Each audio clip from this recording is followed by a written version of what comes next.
Hello, everybody, and welcome to another episode of the Elder Scrolls Gaming Podcast. If you are new and joining us, we are three brothers who get together and talk about gaming. We also talk tech, TV, movies, nerdy things, other geeky, nerdy things too. But first, let us introduce ourselves. I am Take It Easy Jono, and with me, my two co-hosts, Nasty Nate here. And Dandolph the Wise. That's right. Now, viewers and listeners, I should say, this week's episode, if you are a fan of Marvel, if you are a fan of The Witcher, if you are a fan of Warcraft and Pokemon, we have a show today that you may find interesting. We will be discussing online deck building card games, free to play, I may add. That being Hearthstone, Heroes of Warcraft, Pokemon, the trading card game online, Marvel Snap, and The Witcher's Gwent. We're going to kind of agree on a rating for 5 different categories, add the scores up, and we shall see who is dubbed the victor. And I must say, it will be interesting to see Dandolph's thoughts as someone brand new into the genre. He's never played these games before now. Yeah, I'd say that's who this episode is maybe geared towards. Would you agree? Yes. Yeah. I would call myself a non-enthusiast / beginner. A casual non-enthusiast. All right, well, with that being said, what is up, my Britis? What is up, my Britis?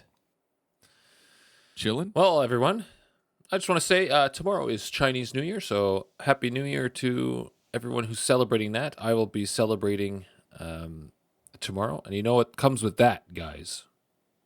Moon cakes. Yes, and don't clean your house or throw any garbage Perfect. away. I celebrate because Chinese New Year's every day then.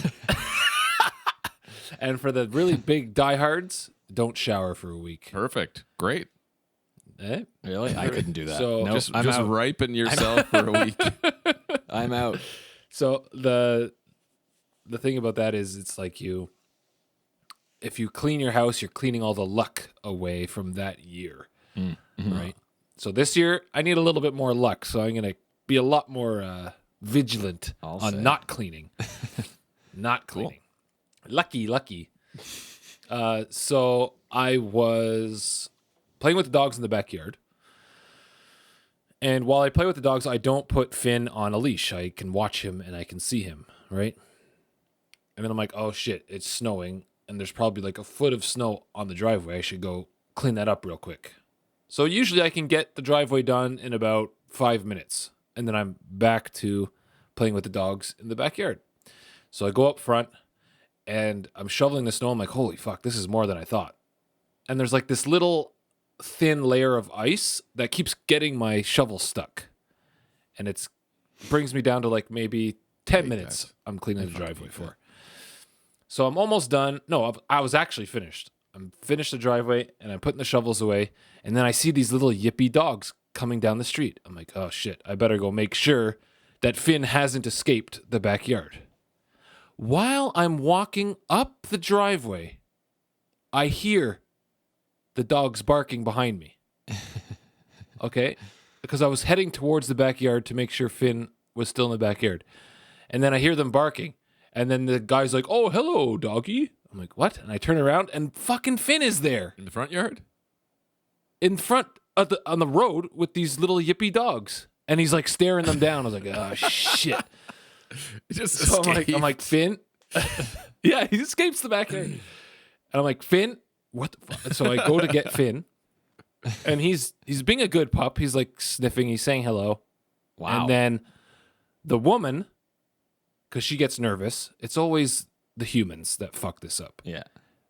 She gets nervous and scoops the dog off the floor, off the ground, right? Yeah. Because she's nervous that Finn's going to attack. And the moment she scoops him off the ground, the other dog starts yapping and barking and jumping and barking. And then Finn's like, and like pins this dog down. I'm like, fuck's sake. So then I fucking grab Finn. And I'm like pulling up the driveway. I'm like, sorry guys, he escaped from the backyard. The clasp on the leash must have froze like- open. He's like, Opens the fucking gate and runs out.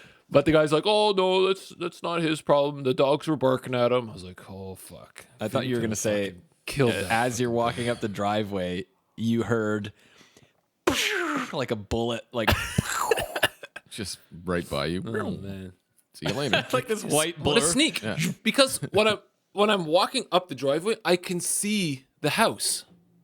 Right, I can see the house. I can see the hedges where he would have escaped on the left. I can see it, but he must have escaped. And while I was turning to see the house, he must have went. "Meep." And went right by it. Magician. That is hilarious. Fucking little bastard. God. Oh, if that was Huck, those two dogs would be dead. Yeah. Those dogs would be fucking dead. Nice. Oh my gosh. So how'd you feel last night there? Nate played some hockey. My back. I was playing some hockey, and then like halfway through the game, I was like, nah. I could feel the tension on my back. Really? Just because I didn't get to stretch, because I had to get my mouth guard ready. I had to find all my gear. Like I was all on scrambles before I left. So I didn't get to stretch. So halfway through the game, I could feel my back like tensing up, and I was like, "Fuck!" So I went back to D and I played D for like half the game, so I didn't have to really skate. I played D. just the goes whole- I into actually liked rigor playing mortis. D. I never played D, and I actually like can't- seeing the whole ice. From the backside is cool. Yeah, I can't skate backwards properly. I just do like the C's, C cuts. the C's. I don't do the crossover like pro stuff. I just do the C's. Yeah, it was fun. It was fun. I haven't played in like 2 months. Yeah. Yeah, man. That was brutal. After eating a bunch of Chinese food. Oh I God. thought that was tonight. No, well, we went yesterday with her cousins, with Alma's cousins, Oh my god. to the Chinese restaurant. Oh, I haven't had good Chinese in a while. Oh, it was so good though. Oh, their crispy beef. I love crispy. I can eat a whole. Yeah, that's like the only Whole actually, it's fucking the only plate. like Chinese restaurant food that I like is crispy beef. I think. What? Oh, Where'd you go? What about the Was it crispy? the what about the Mandarin? crispy egg noodles? And it's got like the chicken in it. Oh, I love that shit too. I like crispy beef and like Szechuan. Anything Szechuan is fucking delicious. All right, well, what do you say we get into this? Let's throw it over to a quick game time, and then we're gonna get into our main topic here.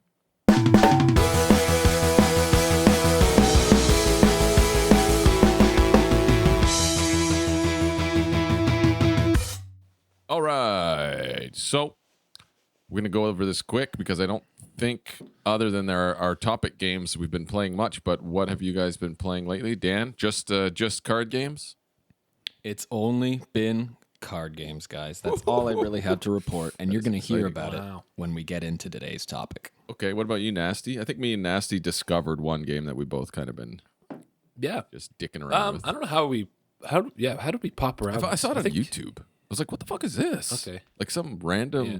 because, Pam has been watching all these Pokemon card videos, and she just has it playing all the time. Just like playing And then, through. and then the suggested Yeah, videos. suggested videos. There you go. That's the algorithm. Hard at work. But yeah.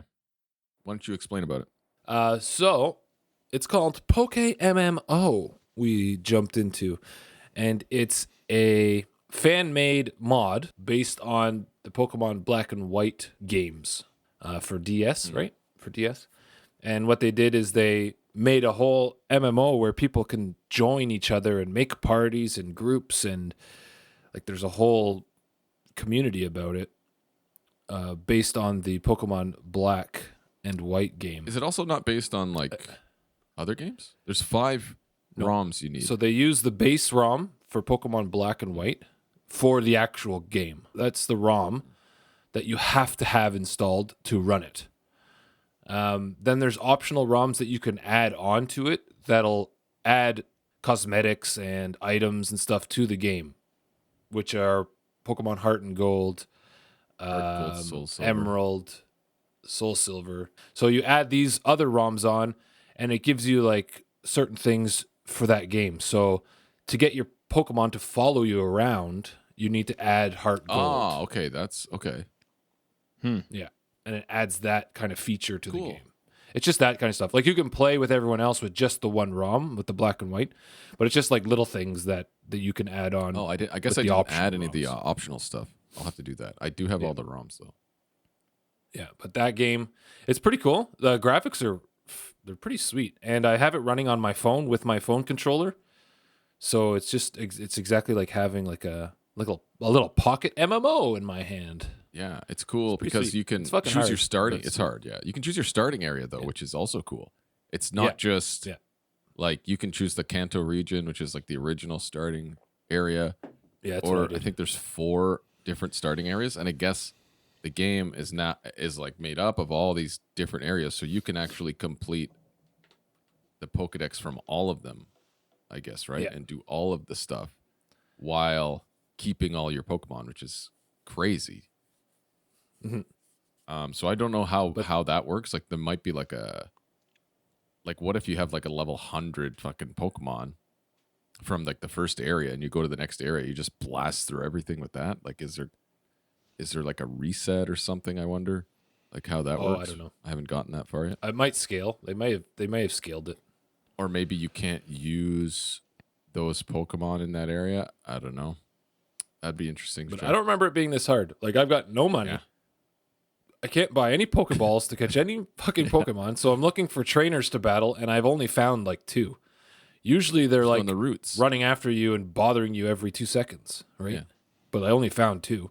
2. Well, then you're not far enough. You got to go to the next place. Yeah, so I got to the second city, and I've just been leveling up my Pokemon because Yeah, you they're got to all grind them. shitty. Yeah.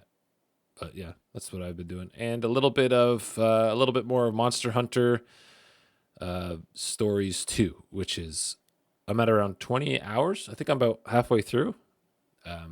It's pretty good, man. I'm liking it a lot. There's that little cat guy that follows me around, my little partner. He's fucking awesome. He's super funny, and the way his like facial expressions during the cutscenes they kill me every time. He's just like stuff that I would do. We did play Halo. We streamed Halo for like almost 3 hours. We still didn't beat it. Oh, You got pretty close though, didn't you? A few people joined us there on YouTube. I guess I'm gonna try to make a compilation video of it. So if you missed it, I'll try to make something funny and mock it up and put it all together. But we'll see. I haven't gone through it all yet. But I think one more session we should be able to do. We have 2 more chapters, chapter 9 and 10 to do. Yeah. And then we will have completed Halo. A cooperative Halo. That's cool. That's cool though that we did that. If we can cool. finish And the story got really cool, actually. Yeah, I just don't like how they just make you run around for hours pointlessly. You know what I mean? Like why? You get lost. I got lost. I get lost all the time. It's just like where am I going? And we just do the same thing over. Like you fight the same guys. Like they just make you do it, like as like busy work, and then and then you finally get to the end. You're like, holy shit. Anyway, stay tuned for that. Hopefully it'll only be like a little 10-minute video, just like the last ones. If you haven't seen the last ones, go check them out. They're very funny. They're on our channel. It's just the Halo Noobs playthrough. Part 1 and 2 are up there, and they're funny. So check them out. I laughed pretty hard whenever you guys, Jonathan, you accused Nathaniel of killing that civilian guy, or the Marine who was on your side, who had a family at home, a family on Earth. I was like, you dumbass. He's like, just opens the door, and there's one of our guys there, and Nathaniel's like, oh, just kill him. Oh, God. Nathaniel's a little jumpy. He's a little trigger happy. Yeah, especially in that playthrough, there was a lot more jumps because the head huggers. Yeah, the flood. Yeah, Fucking flood. yeah, the flood. Okay. Well, Dandolph, I believe you had something you wanted to share with us, a little factoid that you weren't able to share last episode. What the hell are you talking about? Let's hear it. Give it to us. Get this. This may be a tale as old as time, but it's news to me. So, have you boys heard of this myth? I'm going to call it a myth. That PlayStation 1 games can be inserted into CD players and used to listen to some of the music tracks featured in whichever game disc you inserted? No, I did not know that. Did you hear? You Like never it'll have tracks? well, that sounds vaguely familiar. okay. because I've been reading forums and stuff, and I was wondering if you guys had ever tried it. So I'm guessing the answer is no. I think I But might have. I'm sure I have. Like back in the Okay. day, I would always think like, oh, this is a PlayStation CD. Well, what happens if I put it in my computer? You know, what happens if I? Right. I'm sure. Yeah, I and I have. can see that happening. So that's why I asked. Daniel? Oh, finish your factoid. Well, What I was was that? just going to say some forum users say it's bullshit because they've tried it. However, they may have only simply tried discs that don't feature music tracks, whereas some have. Now, there's a list of like compatible discs that are. There's a forum with a list, and there's a ton of them. Like, there's things like the things that we've seen are Doom on PlayStation 1, Italian Job, just a massive, like Mega Man remember 8, that. just one track. Monster Rancher. Do you remember if you guys remember that? Oh, Monster. I was gonna bring that up. That was why I was pointing my hand, Right. pointing my What? finger. Yeah. Do you remember that game where you could load the game up, and because in the game Monster Rancher, you'd go and find these monsters, right? And you have the disc, and you Yeah. could go and get any disc in the house. It could Oh, be any yes. disc, Yes. and you take that disc. You take the Monster Rancher CD out of your PlayStation. You put this and it would disc give you a in, monster. and it'll read it, and it'll give you a monster based on that disc. Yeah. I do remember Yeah, that game. and then you swap the disc back so you can start playing again, and you'll have that like was a new actually a monster. sick game. Wow. I like that. That game. was fucking Yeah, that was awesome. cool. Yeah, that was sick. I do Yeah. recall that. So that was that's a few of them on this forum list. So some of these people who are saying it's bullshit, who haven't experienced it, just haven't put in those CDs. So they just by chance happen to not find out whether or not it would work. But Monster Rancher, yeah, I forgot all about that franchise. That's blast from the past. Anyway, that was it. I think Thrill House showed me, and I was like, what? Well, if anyone it up. listening has some spare PlayStation CDs, chuck them in your CD player and let's Yeah, hear. see what Let us happens. know. That being said, also, if you could give us a rating and review on Spotify, Apple, and like the video if you're watching on YouTube right now, you like that video right now. All right. Well, should we get into the main topic? It's going to be a good one, I Get to think. the meat.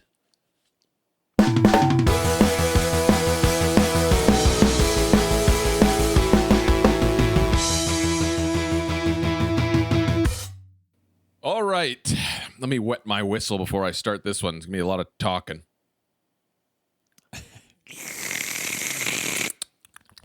Okay. What we're going to be talking about today is a few online card games and what they're all about and our impressions on each. We're going to be going through 5 categories for each game and hopefully agreeing on a score out of 10 for each category. Then the total sum of each category score will be the total score for that game, which we can do some fancy maths and turn into a percentage per 100. That means per 100. Because we all know how good at math we are after trying to figure out what the percentage of people had the Sea of Thieves achievement. Dude, that happened once. Okay. Okay.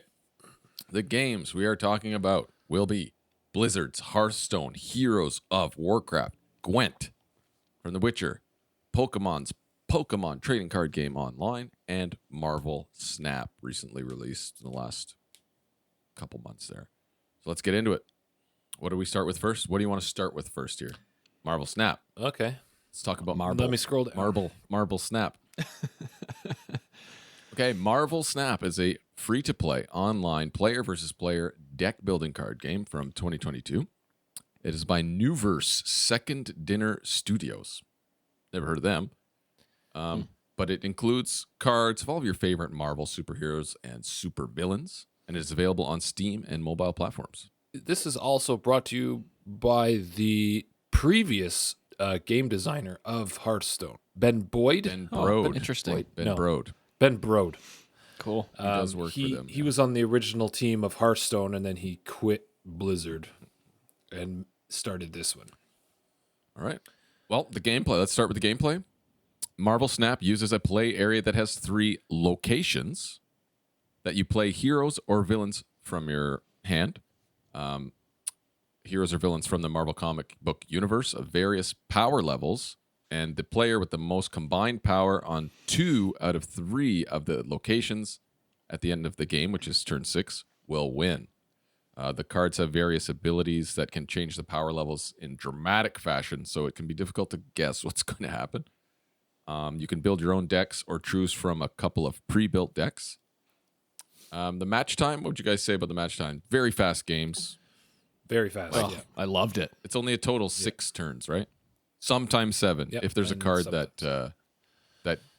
that determines like there's a 7th turn, there are those I have seen. I would say that it's probably the fastest match game we have in our collection today yes, on the show. definitely. Very little time yeah. commitment. Oh, yeah. In and out, quick and easy fun. Good I'm for assuming toilet that's why play. they call it Marvel Snap. I'm assuming that's like the. Is it? No, the I gimmick. thought it was like snapping. You got to snap in the game, which we'll talk You got to about snap. later. You got to bluff. But Oh. good for toilet play, yay or nay? Yay. Definitely, yay. Yeah, I would say It's yes. definitely a toilet game. You could literally pick this game up and play a match while you're taking a piss and be I finished. don't know. That might be a long But don't- piss. I mean, I take long pisses. Don't drop your phone in the toilet, though. Yeah. Ugh. Okay, well, what do you like about the gameplay? So we'll start actually with Daniel's thoughts. We're gonna get the new guy, the new fresh perspective on this, and then me and Nathaniel, as seasoned card players, will give our opinion after. Daniel, what do you think? All right. Well, as the non-enthusiast, as you guys know, the casual beginner, I used like just the basic starter deck they give you. I didn't change it much, maybe one card. It allowed me to kind of test the waters and jump in, but I really loved, obviously, like we said, the match time. The cool little animations and the visual effects when playing the cards. Like I loved that each character did its own little thing according to that character. Like Punisher shoots his machine guns when you draw him. Iron Man's special ability was really cool because he like doubles the power of your total points at that location, and you see his little energy core like animation around your total power icon, which was super cool. It's not difficult to win. Like I won a bunch. I tried a couple PvP matches, and yes, they were PvP for sure because they were that default like avatar icon and like a weird gamer tag. So I've played against PvP and I won. So it grants some confidence for the beginner at the early stages, which is nice. I think it's fantastic for toilet play. I think it's probably our toilet play winner for today. And I'm going to score it an 8 out of 10. And the match time really deals the extra points there because it's just such a nice, easy commitment. Okay, cool. Okay. So 8 out of 10. All right. We got an 8 out of Yes, 10 from for Dandolf. gameplay. I like it a lot, again, purely because of the speed of the game, like you said. But the randomness, not knowing what the other two bases are going to be at the beginning and deciding where to play your minions. And then they screw you over sometimes. Like you can't play minions on that base during whatever turn. So if you didn't play, like you could miss it. Or it shuffles rocks into your deck. Like, what the hell is that? There's a lot of guesswork into playing this game, I feel. Even in the later game, you basically are just guessing where your opponent is going to play, like for the win, if it comes down to the last turn. But if you just want to hop in and don't want to snap, like, and you don't care about climbing the ladder and grinding the ladder, you don't have to snap. So it's kind of fun. It's just, quick, easy, like Dan said. I give it a 7 out of 10. Really? Yeah. What about you? I loved Marvel Snap. The gameplay is easy. It's short. It's not a lot to learn. That's what I like most about it is the cards. There's no bullshit on your cards, right? There's not a fucking novel I have to read on each card. Yes, another Because the game reason just I came loved out. it. Okay. You just wait. No, because it's all going to be on the locations, right? So there's just your power and your energy and 6 turns. And the locations are what make each game kind of different, right? Now, what you were saying before, you don't know the other locations. There is a card you can put in your deck to see the other locations. So there are ways to play around that. It's a lot of bluffing. There's a lot of bluffing that goes on in this game. Also, the deck size is tiny compared to the other ones in our list here. There's only like 12 cards. And this is where it separates the lobes, like the noobs from the good players, is if you know all the meta decks, right, and you know the road to success for each one of those decks, it will make bluffing your opponent easier and find out what they're planning on playing by like the second turn. Because you only have 6 turns to try to get that success, that Is there only 12 play cards in the or deck? and that end game. Pretty sure there's something. It's very short. It's very small. Well, that's because there aren't that many rounds, though, isn't there? Isn't that why there's so little 12 cards in cards. the deck? Yeah. Right. So it's compared to the other games, it's easier to know or to try to guess what your opponent is trying to do and to play against that. So for that and for the toilet match size or the match length and all that kind of stuff, I'm going to give Marvel Snap gameplay a 9 out of 10. Wow. Okay. Okay, so then we have an average score of 8 for gameplay. Boom. Okay, up next is going to be the learning curve. Dan, what do you say about the learning curve? Frankly, it was easy. I really had no questions asked, at least my limited experience with the game this week. Card abilities aren't long and confusing. Like Nathaniel said, I'm not reading a novel every time I'm playing cards. Pretty easy to understand. Location control via total power for 2 of 3 locations. Super easy to grasp concept-wise. The starter deck comes with useful cards that actually help you win, even as a noob, which is an important thing to note. You're not going, man, this deck sucks. I need to already change it. You're using it pretty practically at first. So I jumped in with no hesitation and no confusion with like Spidey speed reflexes. So I'm giving the learning curve a 10 out of 10. Woo! Snap will have you feeling like an Avenger in no time. All right, Nate, do you agree with a 10? A 10 on the learning Do curve? I agree with the 10? Well, I'm very close. Everyone and their mother can fucking play this game. It's simple to start, but later on, to really get those wins, you're going to have to think. And you're going to have to outbluff and outthink your opponent and figure that stuff out. So by the time you get to like gold or what's after gold? Platinum? I think that's when I started really having to take my entire turn to kind of figure out what my opponent's going to do.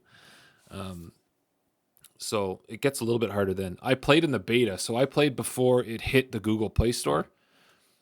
And then I played a lot of bots. Like I was just playing bots. I think there are bots at the beginning. So Daniel, you may not have actually. But no, I played bots for somebody. all of bronze, all of silver. I think I played did. bots. And it was only until I got to gold that I actually started playing. Oh yeah, humans. in the beta, yeah, probably. Yeah. Because everyone was already blasted through the bots. But I was able to like really practice against the bots there, so that was pretty nice. The games are quick. It's actually it's a super easy game to learn. So I'm going to give it a 9 out of 10 for the learning curve. All right, we got a 10, a 9. This is good because that's why I'm here. That's why you guys are here. You know, again, I said with my limited experience, if I do play the game longer, yeah, maybe it would get a little harder. But to jump right in, I got to say, pretty simple. Anyway. All right, I am also going to give it a 9 out of 10. So we got a 9, a 10, and a 9. What's the average of that? So I'm going to do the math. 9.5. Are we doing 3. points? Just round down. Go to All 9. right, that's a 9 total. That's a total of 9. All right, next we're going to talk about the collection. We're going to talk about unlocking cards. Unlocking cards in this game is as easy as just playing, which gradually increases your collection score, and you can claim new cards as you level up your collection score or the battle pass, right? You can also buy cards with real dollars if you want. Now, Daniel, what do you think about the collection system? Like or not like? Did you get any new cards? I did. I think it was fine. I looked through the menus, the collection tree. It appears pretty straightforward and not dissimilar to a lot of other games we have in our deck builder showcase today. You play matches to unlock and upgrade your cards. So like you get frame break and 3D versions of your cards, right? For instance. So just an aesthetic. Yes, which is really cool. But the neat visuals kind of accompany these rarity tiers, right? So you get from uncommon, you go from uncommon to rare to epic, and I think there's like ultra or something after that. Yeah, the gold. I think there's Upgrading cards after gold. with credits awards collection points, which allow you to level up and unlock the cards in the collection tree. So it seems fine because, I mean, you're just going to play and unlock all these cards, and you can obviously have other means to acquire them. But what's really cool is I think there's a bonus here when combining collection with match time, right? Because with such fast games, collection's easy and achievable. At least it seems like from the outset. So with that being said, I'm going to have to give it a 9. Oh, wow. Okay, interesting. Now, this is where I think our opinions may differ. Let me explain. The collection in this game isn't great, but it isn't horrible. You only get a new card every 8 collection levels. Like, that's not good. It doesn't, it's not very fast to go up 8 collection levels. There's no packs. You're only getting cards every 8 levels. You get 1 card. Or if you have the premium battle pass, I think you get card rewards in that. Or you're buying cards with real money. 1 card. I think you can only buy like 1 card with real money.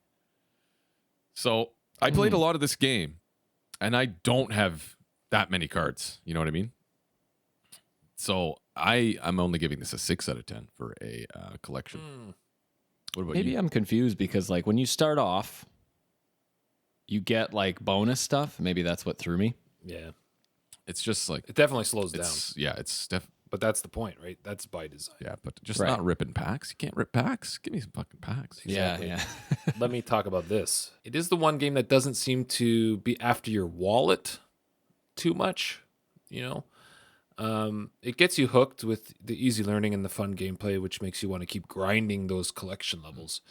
I believe you're put up against people with the same collection level or in and around the same collection level. So you can get to that collection level. It's just how much you play, which I like. It is the better collection mechanic for free-to-play games because you can't just buy your wins in the game. Right. Like you can't buy 400 packs of cards and rip them all open, right? And then dust all the ones that you have to create the meta-defining card that rips people to shreds. You know what I mean? The only thing I don't care about in the collection of these cards, there's no like rarity. There's no Right.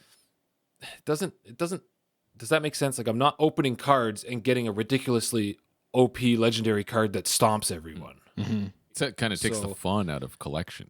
Yeah, and yes, exactly. That's exactly what I'm trying to. So it kind of takes that fun away from opening that card pack, and so I don't get that dopamine fix that I do in Hearthstone or Pokemon, right? And that's what kind of hurt this one for me. I understand what they're doing with the collection levels and stuff like that, and it's cool. But as a collecting card game, I want to open packs. So I'm going to give this collection an 8 out of 10.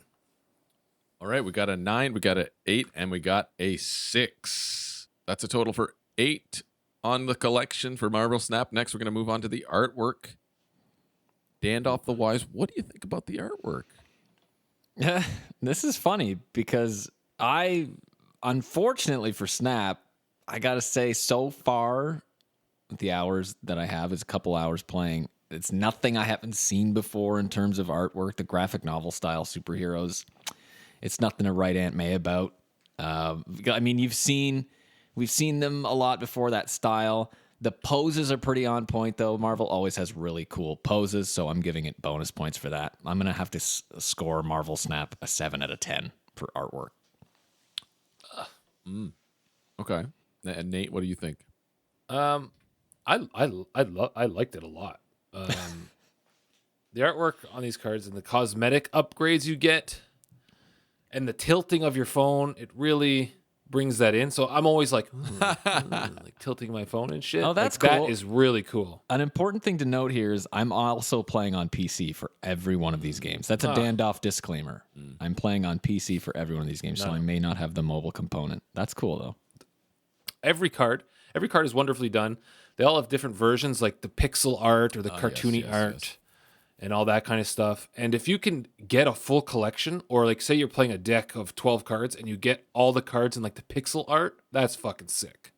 And I also like comic book art stuff. And they really nailed it with all the characters. They all look like, well, one person drew it kind of thing. Well, they all Whereas in I'll talk Hearts, about that, but yeah. yeah, they're very consistent in my eyes. Maybe Jonathan's got a little bit more experience with that, but I found it more consistent than Hearthstone's artwork. I'm gonna give the artwork an 8 out of 10. Okay.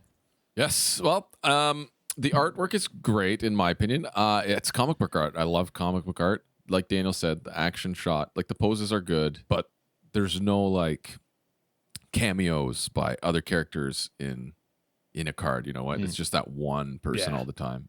Like there's no like right. hero fighting a villain or something. You know what I mean? Mhm. So it's very focused on the one character, which is fine, but maybe more could have been done. And Nathaniel, you mentioned they are consistent because it's only like a handful of artists that did, I think, all the cards. And I Yeah, think okay. there's one guy who was the colorist on almost every single card. So that's why they all kind of Yeah, okay. they all look Makes the same. sense. Um, I did think of that. but it would have been sweet if they had a few cards with like classic art from the comics, you know, like Todd McFarlane, the Todd Father Spider-Man or something like that, and Venom. That would have been fucking sick. Like it would have been so sweet. But it's just kind I of think that might come. well, maybe get the Todd Father in there. You know, the first appearance of Venom was Todd McFarlane in like mid '80s. Oh, was it? Yeah, I think it was that's cool. Spider-Man issue 301, Amazing Spider-Man, I think. Something like that. Epic. So Todd McFarlane invented Venom. You know, I don't know if you guys know that little tidbit for you. I did Oh, not know. wow, That. It really? makes sense, I guess, because he's like a creature, like he's like a monster, And it's like quote the unquote, coolest, right? and he's like my favorite fucking character. Yeah, in the Spider-Man And universe. Nice. he has zero rights to him because he was working for Marvel. Yeah, that's how she goes. So I'm gonna give it an 8 out of 10 as well after all that. But yeah, so we Okay. got a 7, we got an 8, and an 8. Okay, so we're rounding down. That's a total of 7. 7 out of 10 for the artwork. I don't like that, but That's fine. I mean, that's fine. That's fine. All right. What about the interface? Let's talk about the interface. Dandolph the Wise. What do you think about the interface, the UI? Guys, for me, this is where a lot of games plummet in the point department. And it doesn't matter what game I'm playing, but this is unanimous among most of the games featured today for me on the show, where you might be scored lower. I'm never crazy about tree systems and overwhelming menus, but Marvel's Snap isn't bad after going through them. The in-game UI was actually really unencumbered, so I didn't have a problem with that at all. It was really easy. But it's more the menus. It's all, if we're going to go into menus, you know, if you're trying to navigate, look for your rewards, look for your collection. What are my goals? What are my dailies? What are my challenges? One example I saw was like the recruit season ranked rewards, which is a mouthful already. Information is available in like 2 places. You know, there's an icon to get to it beside the play button on the main screen. And then there's the missions tab at the top. So why not amalgamate that? And you can just go to it in the one missions tab, scroll down, click the recruit season. You know what I mean? And like, so it's just stuff like that. I'm like, why am I looking at it here and here? Are they 2 different things? So there's a bit of confusion there, but all in all, really not bad. I wasn't confused. I wasn't, other than that one little thing. So it's one of the easier UIs. So I'll have to give it an 8 out of 10. Okay.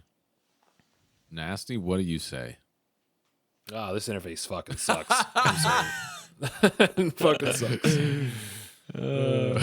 It's so boring, and it's like it literally looks like I handed them a draft, and they're like, print it, like first draft. Like it looks like they pulled off, you know, like the design of all the borders, Yeah. Yeah. like the border designs on all the icons. It looks like they pulled that from like some online, Template I don't know, based. template Like a thing, Stream and, like, Elements slapped it in the template. game. Yeah, like a Stream Elements shit. Like Maybe that, they did. not gonna fly with me. Not gonna fly with me. The location of everything is good. Like it's there. You can get to everything okay because when you're on your phone, like the tabs are pretty good. But I agree with Daniel where they could have just put all that into the one tab and then like scroll down. Like like I do like how they have a collection tab though. Mm-hmm. Like I press a collection tab and I see the cards that I have. Okay. Yeah. And from there, I can build my deck. Like that, I'll give them. But that's on the phone, and you bring it on PC, and it's just a massive phone on the PC, right? It's stupid. I Yeah. don't like it. I was like, why Interface, is the 6 out of 10. ratio like? Yeah, it's I was like, can fucking I stupid. expand It's this? No, I give this one 6 out of 10. Okay. Wow. Yeah, I'm not a huge fan of vertical UI. Playing on PC, Like you can't even. it just looks like Sorry, you can't even move your phone. Like you can't do this and then it widen it. You have to play it vertically. you have to play vertical, Oh, okay. even on PC, which is just dumb. They just port it over the Yeah. mobile. Yeah, I also give it a 6. 6. That's a total score of a 7. Daniel Okay. raising the average a little bit there. I suppose makes sense. Now, let us put them all together and see what we get.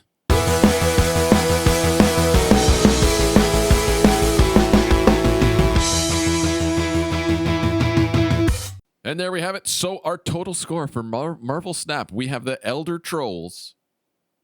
Total score is a 78%. It's a 39 out of 50, 78% for Marvel Snap. There you have it. Let's move on.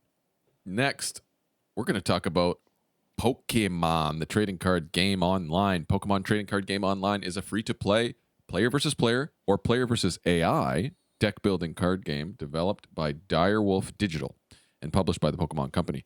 It has been around since 2011. It is, of course, based on the popular trading and collectible card game. The game is on PC and mobile tablet platforms. Tablet only. Let's talk a little bit about the gameplay here. Well, I'll try to summarize it as best I can. The play area consists of each player's active position, their bench, and their prize cards. At the start of the game, before drawing your opening hand, you draw and place 6 face-down prize cards on your mat. You place your Pokemon from your starting hand onto your bench and 1 into the active position. The goal is to cycle through your deck and set up your Pokemon by evolving them and attaching energy cards to them to satisfy the attack requirements, and then try to knock out all of your opponent's available Pokemon or claim your 6 prize cards, whichever comes first. You get 1 prize card for knocking out a Pokemon, 2 prize cards for knocking out a Pokemon with a rule box that specifies to take 2 prize cards. You can build your own decks or choose from a couple of themed decks that are provided to you. Let's talk about the match time. There's a game clock timer of 25 minutes per player. So your combined turns cannot take longer than that, or you will automatically lose. If your timer hits 0, you're done. You're lost. So what do you guys think of the match time? Toilet play, yay or nay? Yeah, I would have to say it'd be tricky. For me, the handful of matches that I've played, it's been long and short in terms of match time. It depends, I think, on what's being drawn and played, exactly, right? exactly. But my first play, I found the fire type deck was a bit stunted, at least because I had just started playing. I was like, what the fuck are all these cards? Like, and I wasn't doing any damage, and I didn't have, like, I don't know. And the match time, I lost a game because I was like on my phone dilly-dallying, and I didn't know there was a counter because I must have missed it in the tutorial, and there's no counter on the screen. You spent I don't see 25 any. minutes in a there's a match. counter. Yeah, just because I was got like zero? on like Messenger. How did that guy and, not like, leaving it on? How did that whatever. guy not leave you? Unless it was against a bot. it was just one of the like tutorial AI challenges or whatever. Okay. So anyway, yeah, I lost one of them. I had to redo it. I was like, shit. Wow. But okay. then well, I switched. What? I'm just laughing. We'll just talk about the gameplay here. We'll talk about the gameplay. Match time is part of it, but like it's not a toilet game. We'll just say that. Yeah. Definitely not. Nay on the toilet game. But okay, let's talk about the gameplay, Dan. What are your thoughts? Wait, I just want to sit on the match time. Oh, yeah, match time. It's like your shits don't last as long as these games, and if they do, you got to stop before you get hemorrhoids. Okay, sitting on that fucking toilet. You got to for see 25 somebody minutes. about that. Anyway, so in terms of gameplay, I was a bit underwhelmed with my first match because it was a bit long and uneventful. But I switched to electric deck and had a little bit more fun, dealt a little bit more damage, and then I dominated some trainer challenges matches with water type deck, which is called Hidden Depths, at least the starter deck anyway, with Vaporeon as my MVP. Really? I mean, I had a lot of fun. I had the handful of matches that I've played against it was mostly, I think it was just the trainer AI though, because that's kind of how they get you to start. But again, I had a lot of fun playing it, and after mixing up with the deck types and seeing what was possible, there's a bonus here for the AI element, just like Hearthstone. We'll get there. but it counts toward card collection, the AI, which is nice. And it's easy for somebody who's just kind of starting out. So I'm going to have to give it a 9 out of 10 for gameplay. I had a lot of fun playing Pokemon. Okay, wow, cool. Nate, what do you think? Yes, it's fun. Like, I think I played this one the most out of our little episode preparation, but I don't know. To be honest, I don't know why I played this one the most. Because it's fun. I think it's fun. Yeah. The games are fucking long. They're so long. Every game I played was over like 10 minutes. Every match. The abilities on the cards will help you out tremendously. So you got to make sure you're reading those. Your trainer cards, your opponent moves are also very important. And make sure you're looking at the tools they're attaching and all this shit. And all that stuff keeps getting compounded and piled onto each other.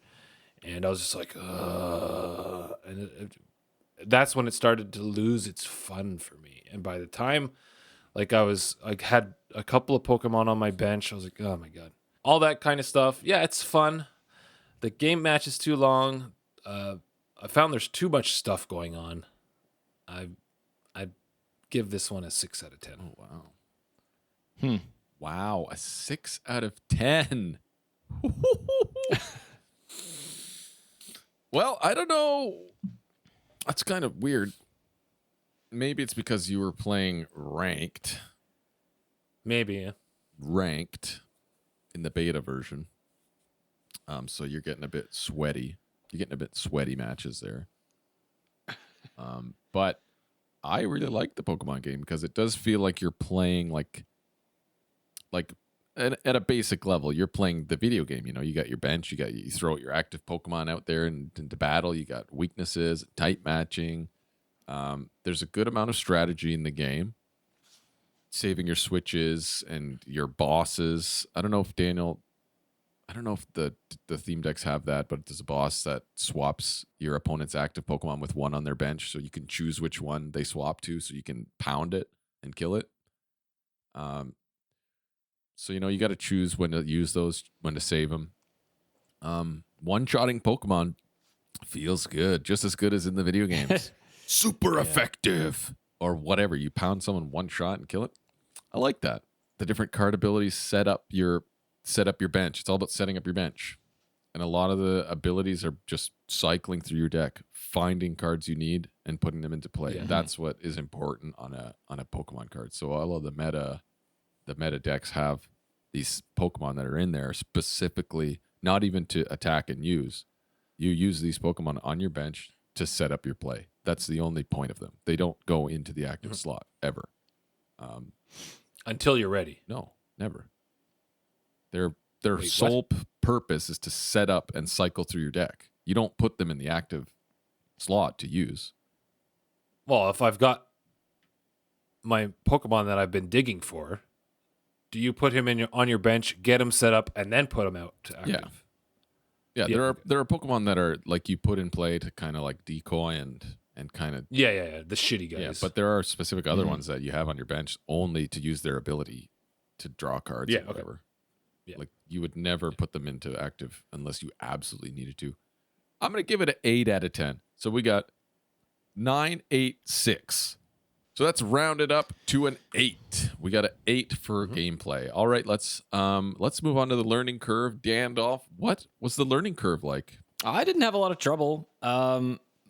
It was relatively easy to pick up. I mean, there were some snags I hit where I was like, "Oh shit, I made a mistake there, and I'll do better next time or whatever." Just a couple little things, but nothing huge. I can't see beginners and non-enthusiasts having much difficulty catching on. In my limited experience with the game so far, but it certainly seems to be one of the easier ones in our collection to play because it's a bit more noob friendly. I think that Nasty Nate was playing the wrong. He was just playing the wrong game mode. But again, maybe that's just that's definitely how I felt when I was playing the handful of matches. It didn't seem, the card abilities aren't confusing, and it seemed like it was easy enough to kind of just get a play going. Okay, I know what I'm doing. I'll try this, etc. So I'm gonna have to give it a 9 out of 10. We got a 9 out of 10 from Dandolph the Wise. All right, Nathaniel, what are you smirking about over there? What did you say? I Yeah, found this You look like you disagree. too much. It was too much. Like, if you're gonna play Pokemon, you're gonna play Pokemon. You're not gonna pick it up on like maybe in a waiting office, and play, or on the shitter, right? Like, this is a game you sit down for an hour and a half and you knock out a bunch of matches. Because the match time isn't very short. I was playing ranked. I don't know what the hell you guys were playing. What the fuck were you playing? Play casual mode. So, I don't know. And I was doing that Lugia deck or whatever the hell it's fucking called. Lugia V-Star. Lugia. Lugia. And it was like a normal type deck.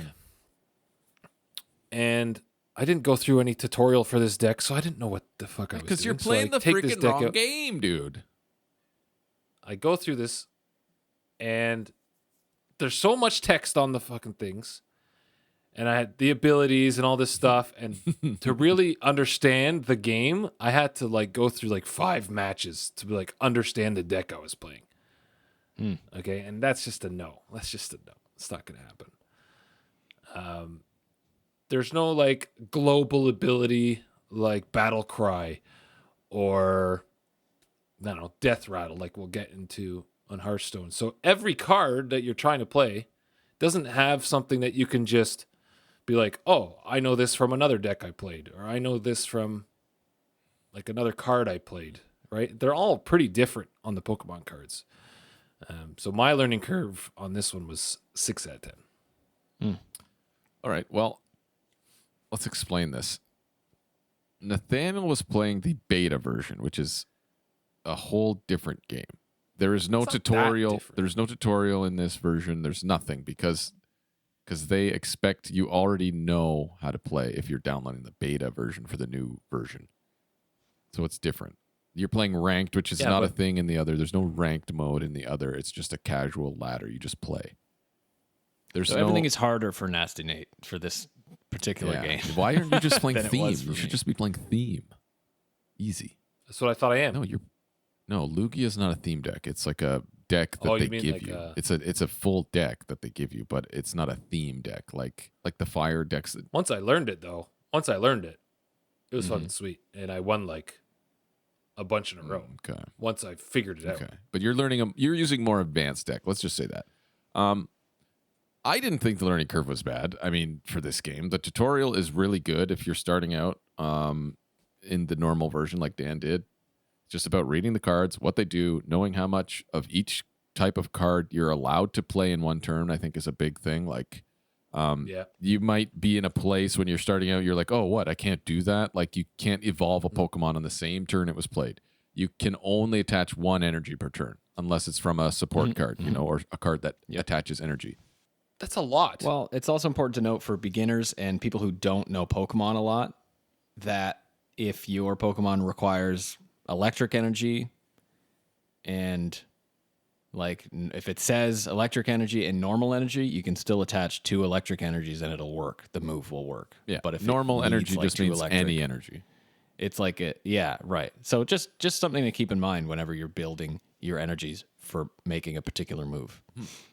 I give it a 7 out of 10 on learning curve. So we got 9, 6, 7. So we got a 7 total on the learning curve. 7 out of 10. I agree. Nathaniel seems to think that makes sense. There you Okay. go. Okay. We are agreed. I'm glad that we're agreeing kind of. At least we can get an average here. All right. Let's move on to the collection. Unlocking cards in this game is as easy as playing versus the AI or against real players and gaining in-game gold, which you can buy packs with or buy whole decks with. You can buy your full theme decks with the gold. When you buy a deck, all cards in that deck get added to your collection for use in custom decks.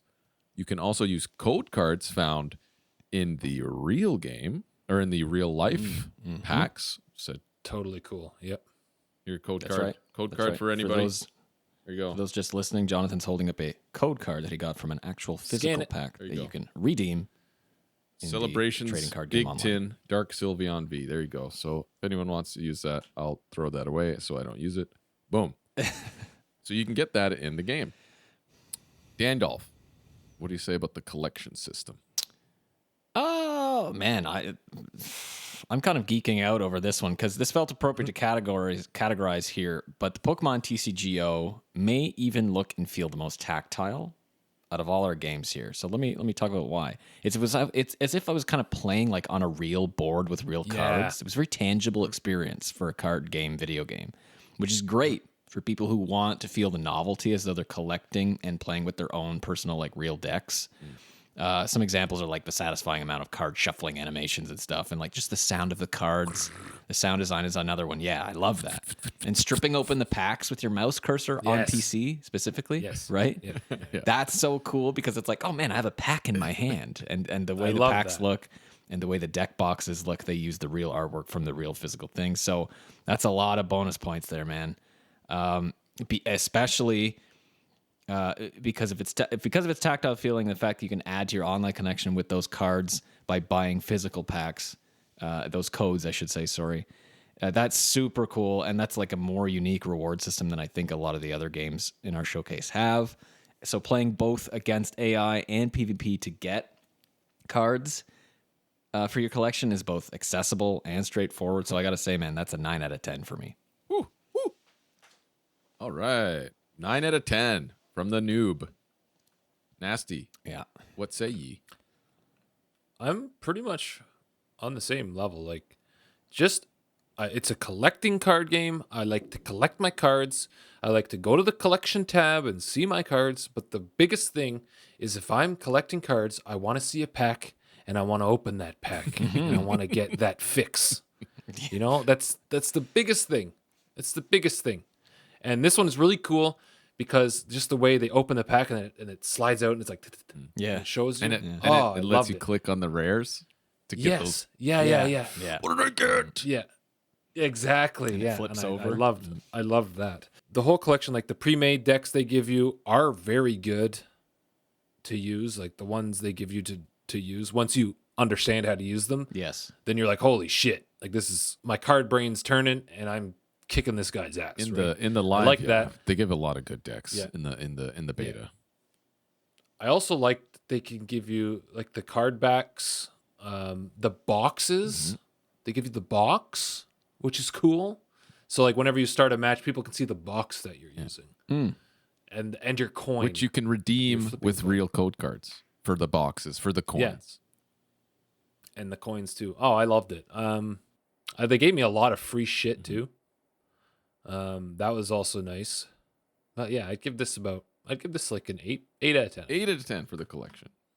Well, in my opinion, this is one of the most fun collections to grow. Obviously, it's fun ripping packs of Pokemon, whether you're doing it in real life or you're doing it online. The rewards are a bit slow, I would say, because you have to win to get gold, which you use to buy packs or buy theme decks. But doing the trainer challenge in the main game, not the beta, the trainer challenge like that Dandolf was doing, versus the AI, you can get 45 free packs if you grind out the whole thing. That's not bad. Yeah, that's awesome. I mean, it takes a while already. Actually, it takes a while to do if you grind out that whole trainer challenge, but you get 45 free packs. And that ain't not bad. Not to mention you get all the cool different versions of different cards, right? Like almost it's like you said, it's like collecting it in real life. I give this a 9 out of 10. So we got 9, 8, and 9. So we're gonna round that up to a 9. A 9 overall in collection. Kaboom, baby. All right, let's move on to the artwork. Now, art is obviously subjective. Pokemon is probably nostalgic for all of us. But Daniel, what do you think? What do you say? What now? It may I gotta be, say, yeah. Okay, go for it. Hang on. I think I may have to add an asterisk to your if it's too low. Go. No. Don't worry about that. The artwork for Pokemon trading card game online, I think is probably my favorite card art on our show here today. Oh, so there's a magic to these Pokemon cards, man. I probably don't have to explain it to you, but the illustrations are so solid in a lot of the art. The line work, everything's really beautiful. There are multiple types of each Pokemon, so you've got an element of variety. Like you've got illustrated types, you've also got 3D rendered, to say the least. I don't know, man. There's just like each card I could gaze at for several minutes. It's like their own little unique world. So that's all I have to say about this. That's a 10 out of 10 for me for artwork. Wow. Gandalf with the 10. And there is a nostalgic element. It is very important. It is true. But I got to say it's 10 out of 10. Okay, no asterisks needed. Nate, I'll explain what I was talking about after, but Nate, what do you think? What say ye? The art is really good on a lot of the cards. A good amount of cards aren't very good. Especially like the good ones are obviously the shiny ones, or like as Jonathan is explaining through the week, like as he's opening up his card packs and you see like the full bodies where the text is not, it doesn't have its own like box to put the text in. It's like the whole card is an art, kind of like Marvel Snap. Yeah. And those were really cool. But I find a lot of them were so busy. The artwork was so busy that I could barely read the fucking text when there wasn't a box. All right. Okay. Now that's not bad because we're going against how the cards look, not like the. So I won't hit it too hard for that, but a lot of it was really good. No other card game that I can think of in our list does it the way Pokemon does, like what Daniel was saying with the 3D stuff. But it's only on the really big cards, the really good cards, that I found the art was like, wow, that's really cool. All the like the lower, like level 1 and sometimes the level 2 evolutions, I was like, meh, whatever. I disagree. I found them beautiful on like a lot of them. And I like that they were busy, like you said, because that's what I meant by they were their own little painting. It's like its own little world that I could just kind of look at. There's a lot of what's the word? Eye candy. Eye candy. See, would have been cool because going back to Marvel Snap, if they did super busy cards like this, that would have been fucking awesome because they don't have text on their card. Right. But for my artwork for Pokemon, it's going to get an 8 out of 10 just because sometimes it's too busy and I'm like, what the fuck am I looking at? I have to really look at it. What I'm gonna do is I'm gonna be showing all the different artworks for the different card games, like on the screen. So if you want to check it out, watch the YouTube video if you're just listening. Yeah. But I'll be doing that throughout the episode for the artwork. Cool. Obviously, I love Pokemon. We've loved it for our whole lives. But like Nathaniel said, I do find there's some hit and miss here. But I think it's all good at the very least. Like it's not like, oh, this is a shit drawing. Like I haven't seen a bad one. But man, some of those trainer gallery cards and the alternate arts is what they're called. Like Nathaniel was talking about, they're just so fucking sweet. Like the Charizard.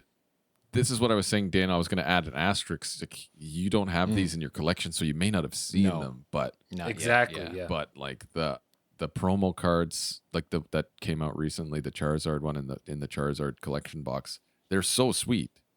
And there's like a Charizard fighting a Mewtwo, and it's a full art, like an alternate art card, and Charizard's fighting Mewtwo, and then the new set that just came out yesterday, Crown Zenith, has a Mewtwo card from the perspective of Mewtwo in that same fight, so that you have the Mewtwo perspective, which is so cool. But yeah, I really like the artwork on these cards. That is cool. And the foil on them is really nice. I'm going to give it a 9 out of 10. 9 out of 10. Sweet. So we get 10, 8, and 9. That's a total for 9. 9 on artwork. All right, let's move on. Now, this one might be a bit hard, although Nathaniel knows about the online one, or the non-beta. I'll talk about the differences, I think. The PCTGO interface. Daniel, what did you think about the interface and the UI?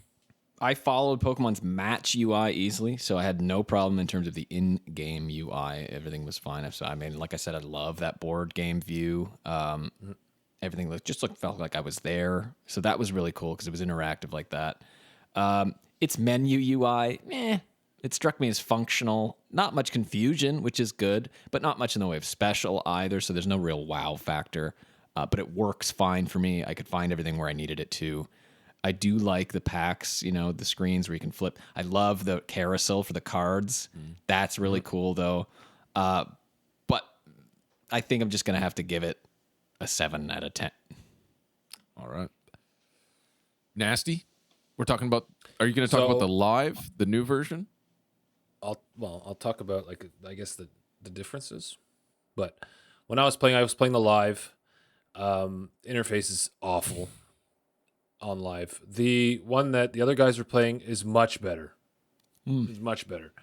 Like the board game view, much better. Like the tabletop view where you're playing your opponent is way better than the Is there even a difference on that? What? On live?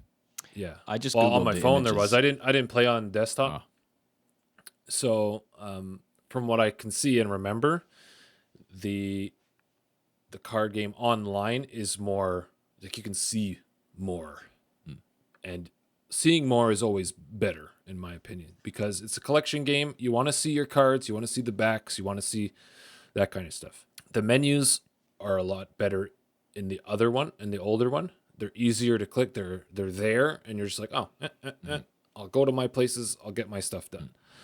It's not like Daniel was saying. It's not crazy amazing. So for the new one, I'm going to give 2 scores. Okay. For the new one is a 5 out of 10. It's atrocious. Yeah, It's bad. For the older one, I'd say it's not crazy much better, but I think I'll have to match with Daniel with a 7. But the old one, like there's a couple of things or the new one, there's a couple of things that are just like, it's bland. It's corporate looking, very corporate looking. Yeah.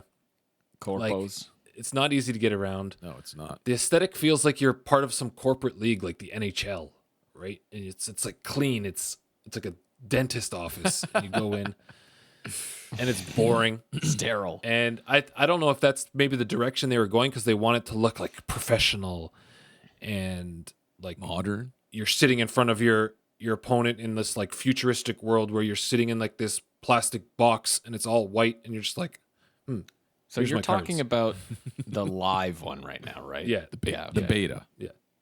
Yeah. The beta. okay. It's you guys in the old ones you see, or the old one, the online, you see Right. the board.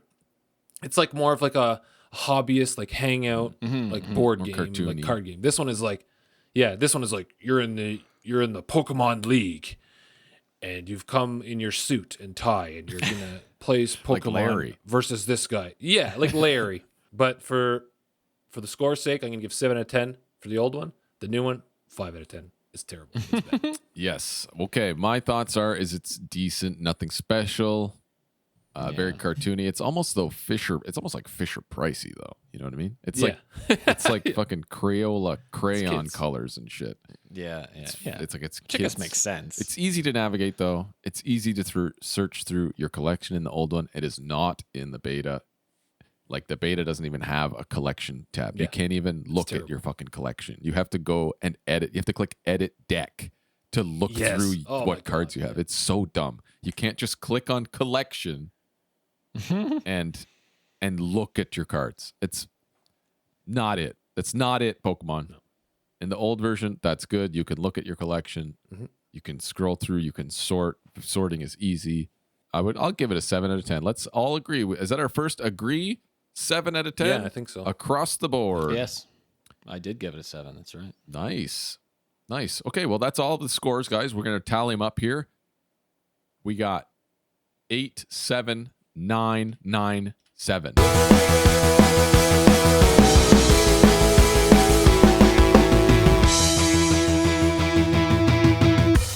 That's a 40. Ooh, that's a 40. That's a 80%. What? That got better than Marvel Snap? Yeah. I agree with that. That makes sense to me. God damn it. Gwent. Okay. Why? What's with the reaction? All right, we're moving on to Gwent here. You'll see. Gwent is a card game introduced in the Witcher series by CD Projekt Red. It was made into a standalone game in 2017. It's a free-to-play player versus player. There is a player versus AI expansion as well. It contains character cards derived from the Witcher universe. So if you're familiar with the Witcher ethos, You'll see some familiar faces and factions. It is on PC, all consoles, and all mobile platforms. Wow. Yeah, that is fantastic, actually. Mm-hmm. That was really The cool. gameplay area consists of 2 rows on each side of the board, a melee and a ranged row that you place your minion cards onto. Like Marvel Snap, each minion has a minion power that when combined together counts towards your score. Minions can have abilities that affect other minions and can reduce or increase their minion power. There are also ability cards that do the same. At the end of each round, your combined minion scores are totaled, and the person with the highest score wins the round. The goal is to win 2 out of 3 rounds to win the match. Be careful not to use up all your cards too early, or you won't have power for the later rounds. You can build your own decks or choose from basic decks for each faction. Match time, I'd say around 10 minutes. Good for toilet play, yay or nay? I'm going to I'd say say no. nay. No? No. Nay. We only have only 1 toilet game so far. Well, it depends how long you take a shit for. That is true. Like, it's definitely better to play on the toilet than Pokemon, I'd say. But still, I found myself not being able to finish games while sitting on the shit. Now, listeners should know we not tested, gonna sit on the shitter for this 15 minutes. thoroughly. Okay, we tested the toilet time thoroughly. All right, Your phones have been flagged for sure. so These games have been flagged. what do you like about the gameplay? What do you not like? Dandolph, kick us off. The resident card game noob, Gwent. Well, Gwent is definitely a different beast entirely, but the broad concept of the game is relatively easy to understand. You've got controlling 2 of 3 rounds with your highest total points. That's a good start for winning matches. At least that's easy to understand. Okay, there's no convoluted information there. The melee row and the range row is actually a really neat feature and possibly unique to Gwent. I don't know if you guys can think of anything that's similar. Yeah, The Elder Scrolls one that got burned. It's no longer around. I never played that. But I like how units can change depending on their placement on these rows and interaction with other units on them, both on allied units and enemy units. Really cool. Really, really cool. The match time, I think, is fine. It's not too long. I know I wouldn't take it on the shitter, but I'm not complaining about the match time. I actually didn't find it was that bad at all. But what is interesting with Gwent is if it's a long match time, that might be a good sign. You might be doing okay. Am I right in saying that? I feel like that's Yeah, I would possible. say, yeah, if it's more it's taking a even of while, a you're like, game. oh, okay. Right. Yeah. So for my score for Gwent, I'm going to give it 8 out of 10 for gameplay because I've had fun playing it for sure. I've had a lot of fun. Okay, Dan with 8 out of 10. Nasty Nate. What?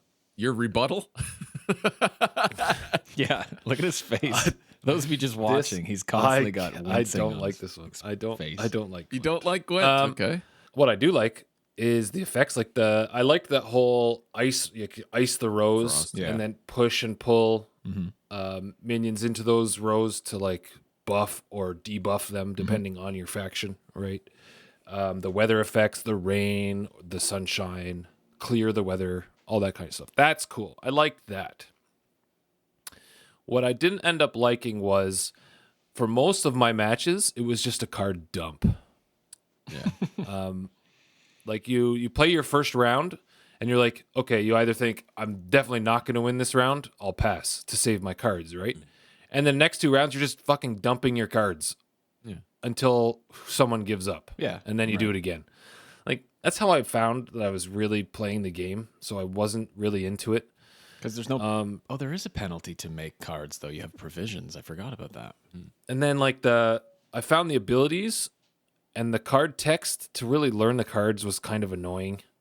Like clicking on it and then clicking on the ability. All right, well, there's a section called Learning Curve for that, so talk about it later. Okay. This is gameplay. Yeah, we'll talk about that. And I liked your little hero down at the bottom.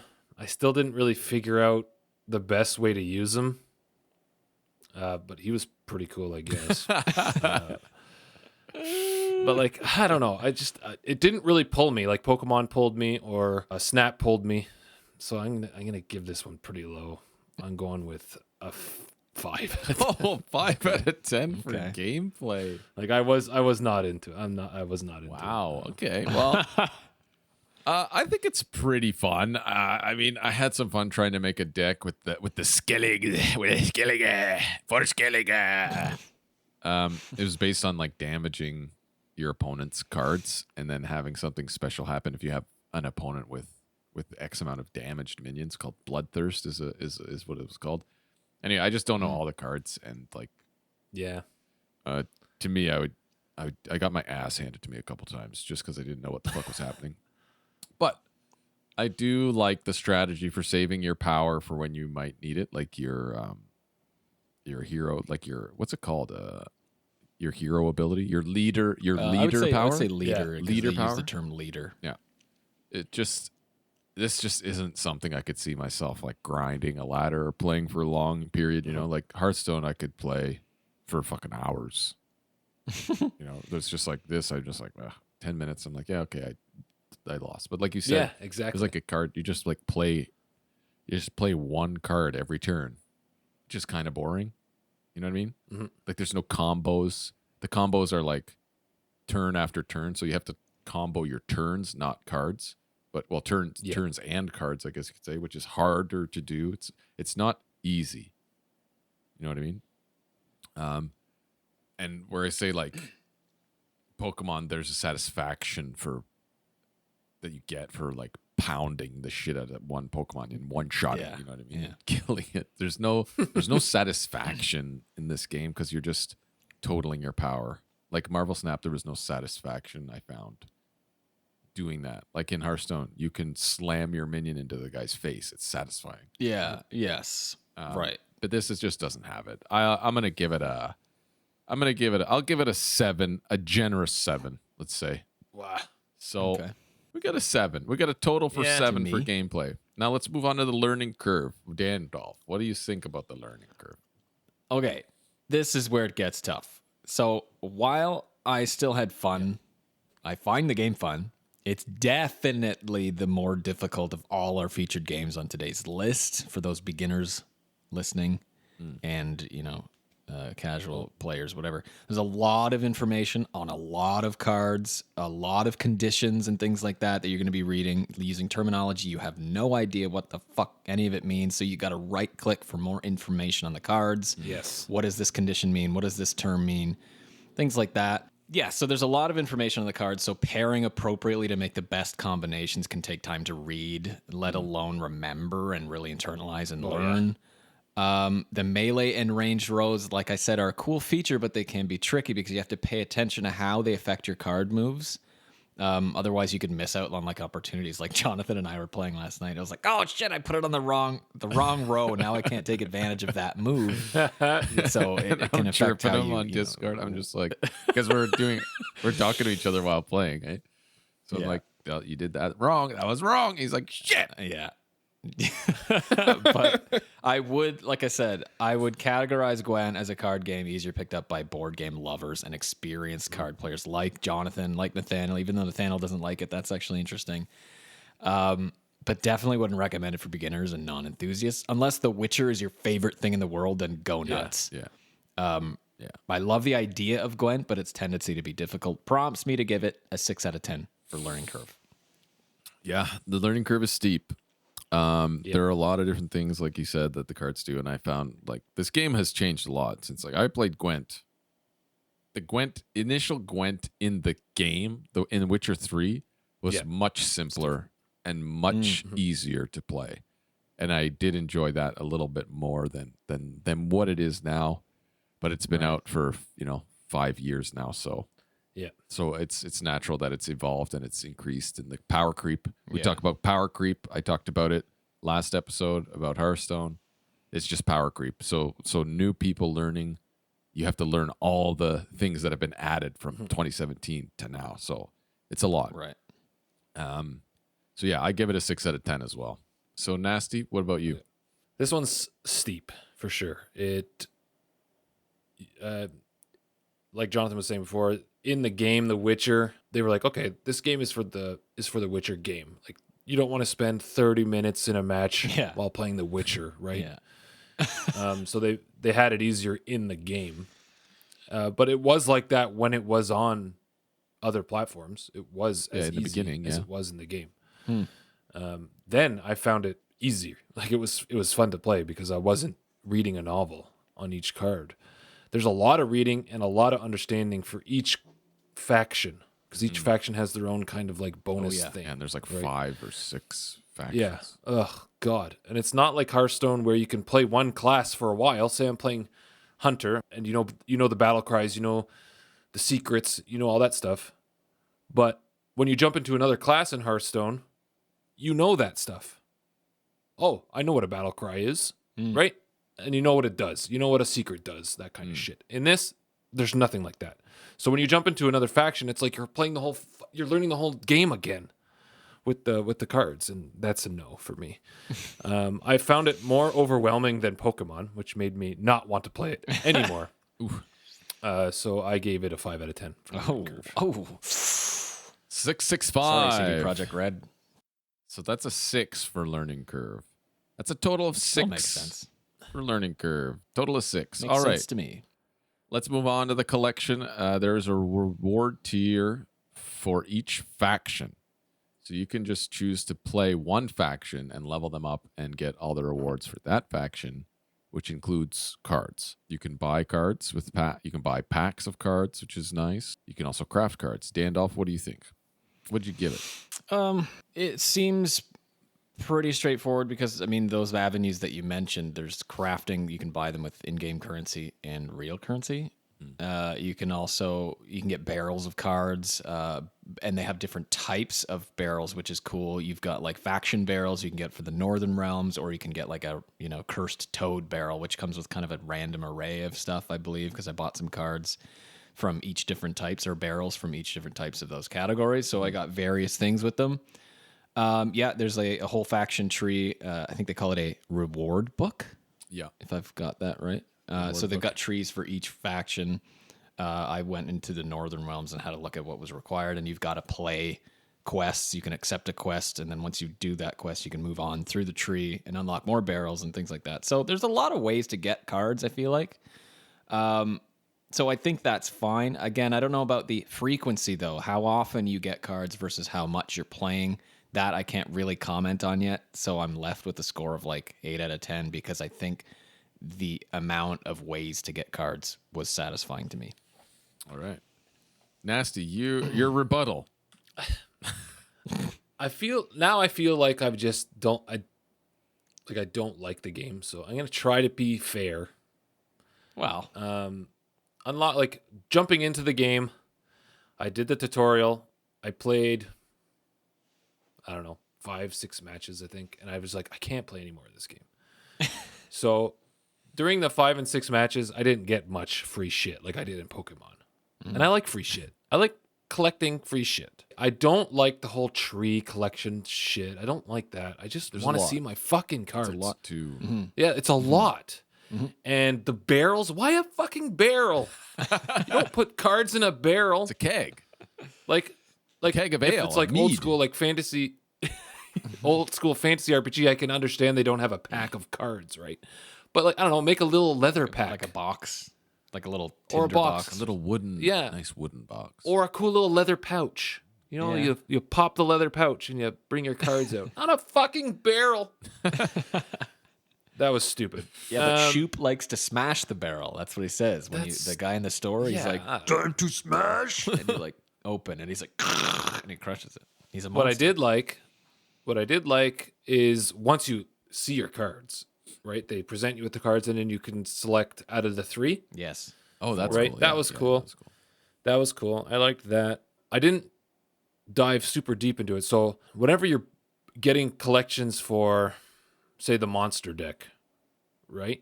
Mm-hmm.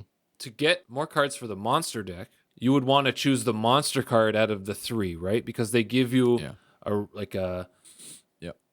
like an array of random ones, and then you get to like kind of hone in on what you're kind of trying to build. You get to choose one a fifth card after you're awarded with like 5 Yeah. cards. One of them is locked, and they show you the 4, which I think you get all of. And then the fifth one, they show you 3, and you can choose one of. That's like if it pertains to the class that you want, then do that. Yeah. Correct. But overall, I found it too much. I found it like I just wanted to see a collection, not this tree and quests and all this shit. Like, just show me my cards.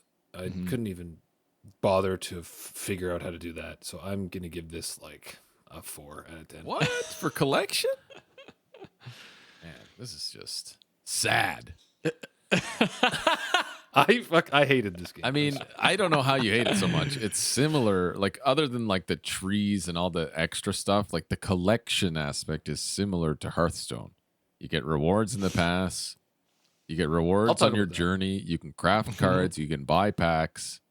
And I like the fact that it just didn't feel polished in a way where it flowed nicely. No, it doesn't. Like collecting flow my at all. cards the collection aspect didn't flow to me where I was getting my dopamine fix. I actually didn't want my fix. You know, That's I don't want it. That's Nathaniel's compass, is his dopamine fix. And if he can't get that, I like the fact no. that you can buy feel it. faction-specific kegs, though. That's cool. yes.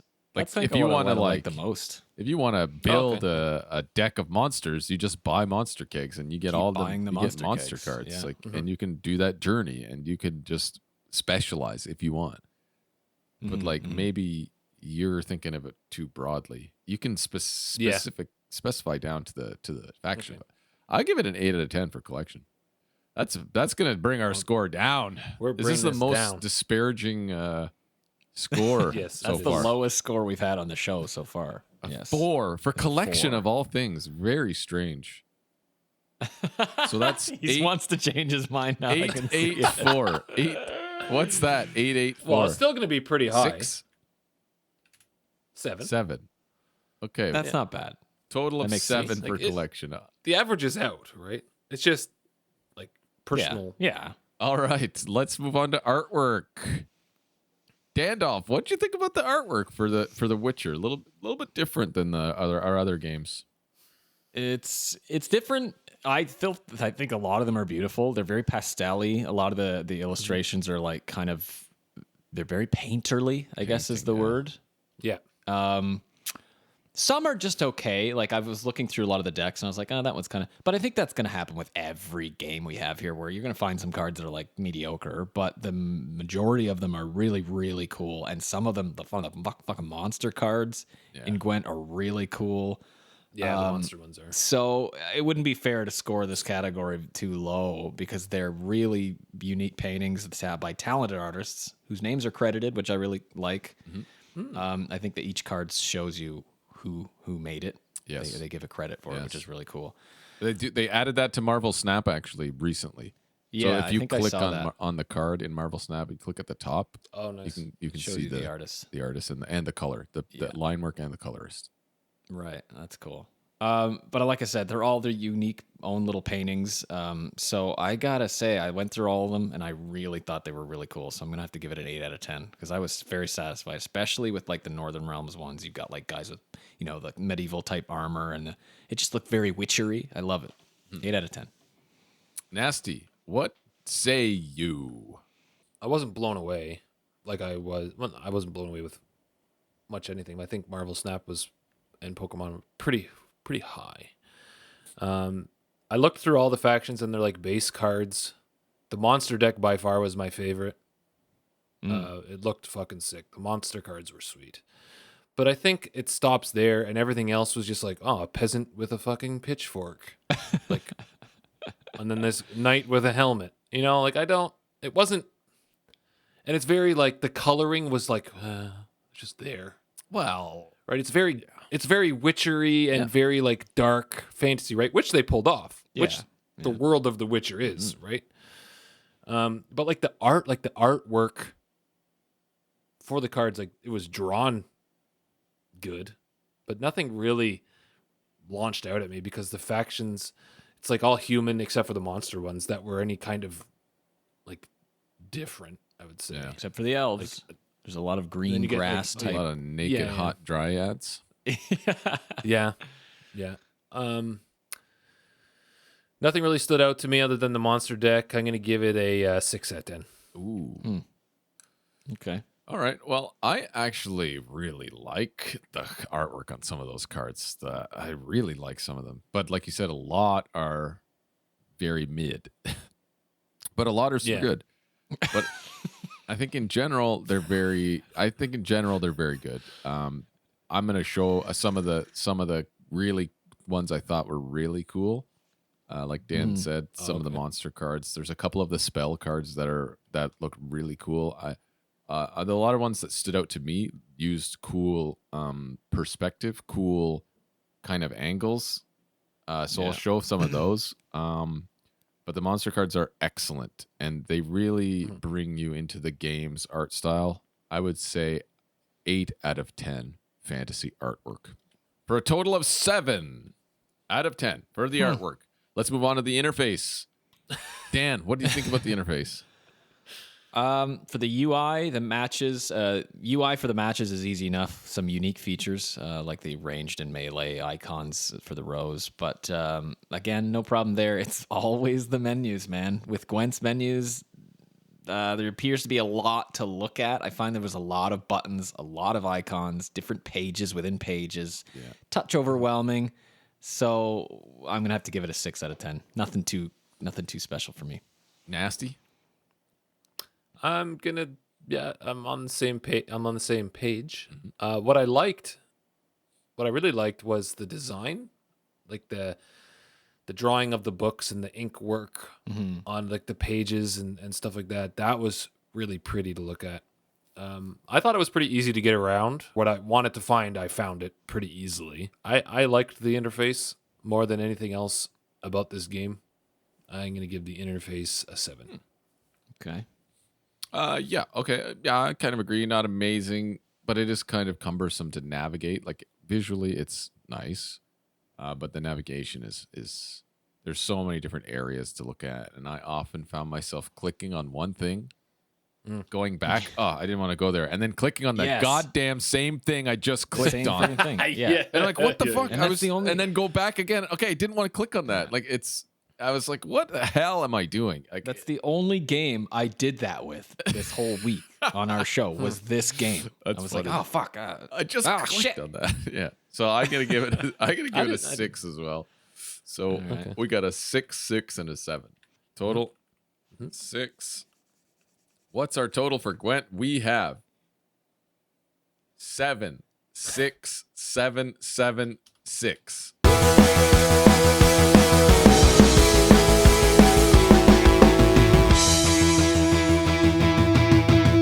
The gamer score for Gwent is 33 out of 50, which is a 66%. Wow, 66%. That's still in line with how I'd view the game pretty well, though. Okay, that's cool. That's cool. Makes sense to me. All right, let's move on to our final game, Hearthstone Heroes of Warcraft. Hearthstone is an online free-to-play, player versus player, or player versus AI deck building card game by Blizzard from back in 2014.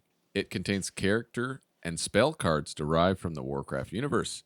So if you're familiar with the Warcraft ethos, you'll see some familiar faces here. It is on PC and all mobile platforms.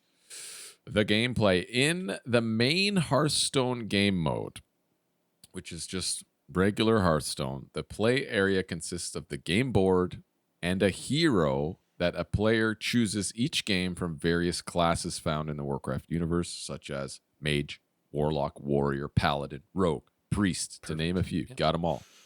There are minion cards and spell cards, which you play onto the board. During your turn, your minions can attack opposing minions or the enemy hero, and your spells affect the game variously according to what they say. The first to deplete the health of the enemy hero to 0 wins. You can build your own decks or choose from a couple of the pre-built basic decks in the game. The match time can vary. Yep. They can be up to 25 minutes. They could be quick depending on what deck you're playing. What do you say? Okay, first of all, are we a yay or nay on the toilet play? Yay. Yay? I don't know. I guess so. It could work. But again, this is my limited experience. It could work on the toilet. I found that I was playing a little longer and I was studying things a little bit longer. So maybe not me right now, but eventually probably. All right. As for gameplay as a whole, it feels like Warcraft 3, but a card game, which I love. That's kind of in a line, if I can summarize it, because there's like nostalgia in there. The graphic style, the spell animations are reminiscent of Warcraft. Not WoW, but Warcraft, because they're smaller scale, so it's like real-time strategy or whatever, right? And they use a lot of the same sound effects, I think, assets, like voice actors. I'm pretty sure Jaina is the same voice act. She sounds so familiar. Yeah, she's been the same throughout the whole. Yeah. The voice acting is hilarious. Like when I was playing Hogger the Knoll, wow, I was laughing so hard. Just these hilarious voice actors. I like how Hearthstone is specific with their term minions as to describe cards like player, or I should say, what's the word? Servant cards, right? Because they're there warrior due to cards, the hero. Yeah, warrior cards, because they're there due to the hero element. There's a hero now, which is unique to Hearthstone. I mean, Gwent has a leader, but you are playing as a hero, and the minions are acting as sort of a line of defense for you, especially if you're playing taunt cards, right? So I thought that was really cool. I think this might surprise you guys, I don't know, but I think I had the most fun playing Hearthstone. There was an X factor here with all of the above that kind of made me really enjoy playing a lot more, like placing cards, even using the spells and the hero abilities with the sound effects, making me feel like it was giving me like an auditory feedback, the game was communicating with me and reacting to me as a player. But I love the option of playing solo against heroes. And solo quests with stories, which is a really cool idea. Like there's a Lich King element, something like that. Yeah, there's a lot of solo adventures, that you can do. Yeah, which I love. Because I would get my ass whooped if I played online right now. I know it. So it's really accessible to players of all play styles. I feel like because of that AI and PvP element, I got to give Hearthstone a 10 out of 10 for gameplay, man. I had a lot of fun. I thought it was fantastic. Wow. Yeah. Woo. Nasty. Can you beat that? Can you beat a 10? I still love this game. I'm going to gush about this. It goes without saying for you guys. I think this was like, because it was my first real trading card game online, it kind of held the benchmark to the other games that I played this week. And for a good reason, because like Hearthstone it holds a certain place in my heart because of Warcraft 3, because of World of Warcraft. It's kind of unfair. So I'm going to try to bring it down a bit and try to be unbiased. Biased. Yeah. The game used to be so good when we started playing it, which was like maybe two expansions in, one expansion in, I think maybe. I didn't play it from the very, very beginning. But we used to go to tournaments. I was part of like a Hearthstone league where I would get points and climb a league ladder. It was fucking awesome. The gameplay is good. I like the global card abilities that are across the game.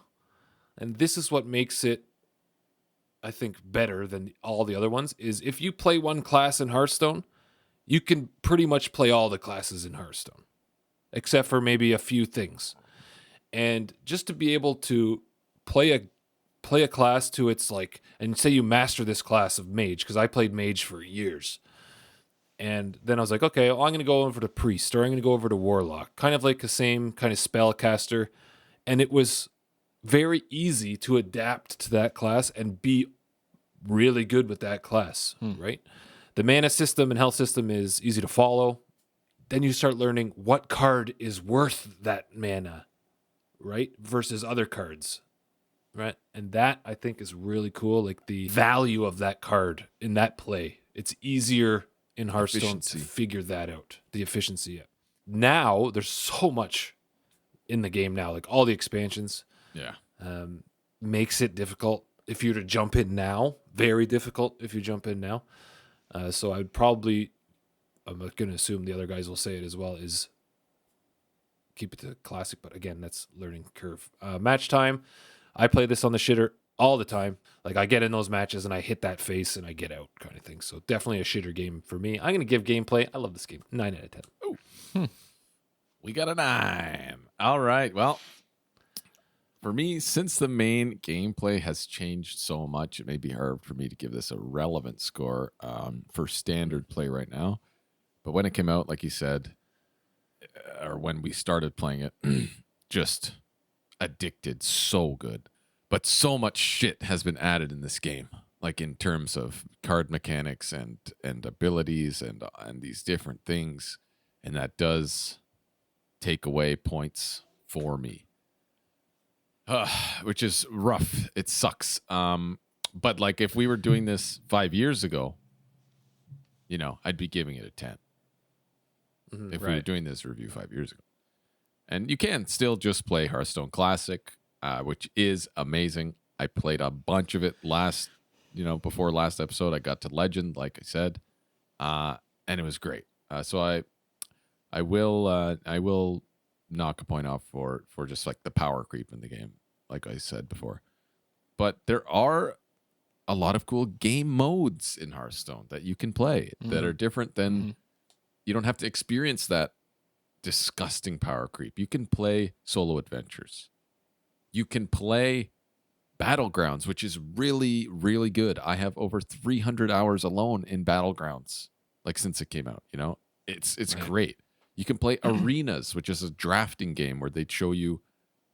I hate it. Yeah, I mean it's not my favorite, but you can play Arenas, which is like it's a draft mode where they show you 3 cards. You have to choose one, and they keep doing that 30 times to make your deck. So you have to know what's good value, what the cards are that are efficient. So there is a strategy and a skill in Arenas for sure. It's its whole different thing. But like there's another one called the Mercenaries. It's a new game mode. Like there's just so much you can do. So I'm going to add points back on for that. So I'm going to give it a 9 out of 10. Nice. Worthy note, though, soon they'll be rolling out 3 expansions out of play. So when you say roll out, you mean remove. They'll remove it from standard play, yeah. Right, because rollout typically means they're putting out. Oh, sorry, yeah. So just to avoid any confusion there. And I'd say that would probably be a really good time to jump in if you want to get into the standard play. Less to learn. Yeah. Okay. So what do we got? We got a 9, a 10, and a 9. Total score for gameplay. That's a 9. All right. Nice. Learning curve. Dan, tell us what game modes you played and what your learning curve was. Okay. Well, obviously, I had they for the tutorial they make you fight. I think it's 6 bosses, 6 different bosses, and then there's the practice mode where you battle heroes to unlock their class decks. Oh, right. Depending on who you can battle. Right. Which, man, to me seems like it's going to take some time. So that's what I played so far was the solo play, the adventures. And I wanted to do the practice modes before getting into the solo quests, like the story ones, because I wanted to unlock some more decks, because all you have as a starter deck in Hearthstone, for those beginners listening, is just the mage deck. Yeah. Yeah, which isn't, again, it's usable. A lot of usable cards and stuff. I've beat the AI, which is not always very forgiving with just the mage deck. So anyway, that's what I've done so far. But it can be tricky because some things I've learned have been, while the damage focus should be on the hero, when minions rain, minions pour. So you can get rushed by like 8 minions if you're just kind of falling asleep and you're like, oh shit, there's like a huge lineup of minions in front of me and I don't have anything on the board because I was paying attention to something else or whatever. And if you only have like 15 health left, those minions can just, right, because they can all go in a turn. Board as far control. As I know. They can all take turns. Called board control. Yeah.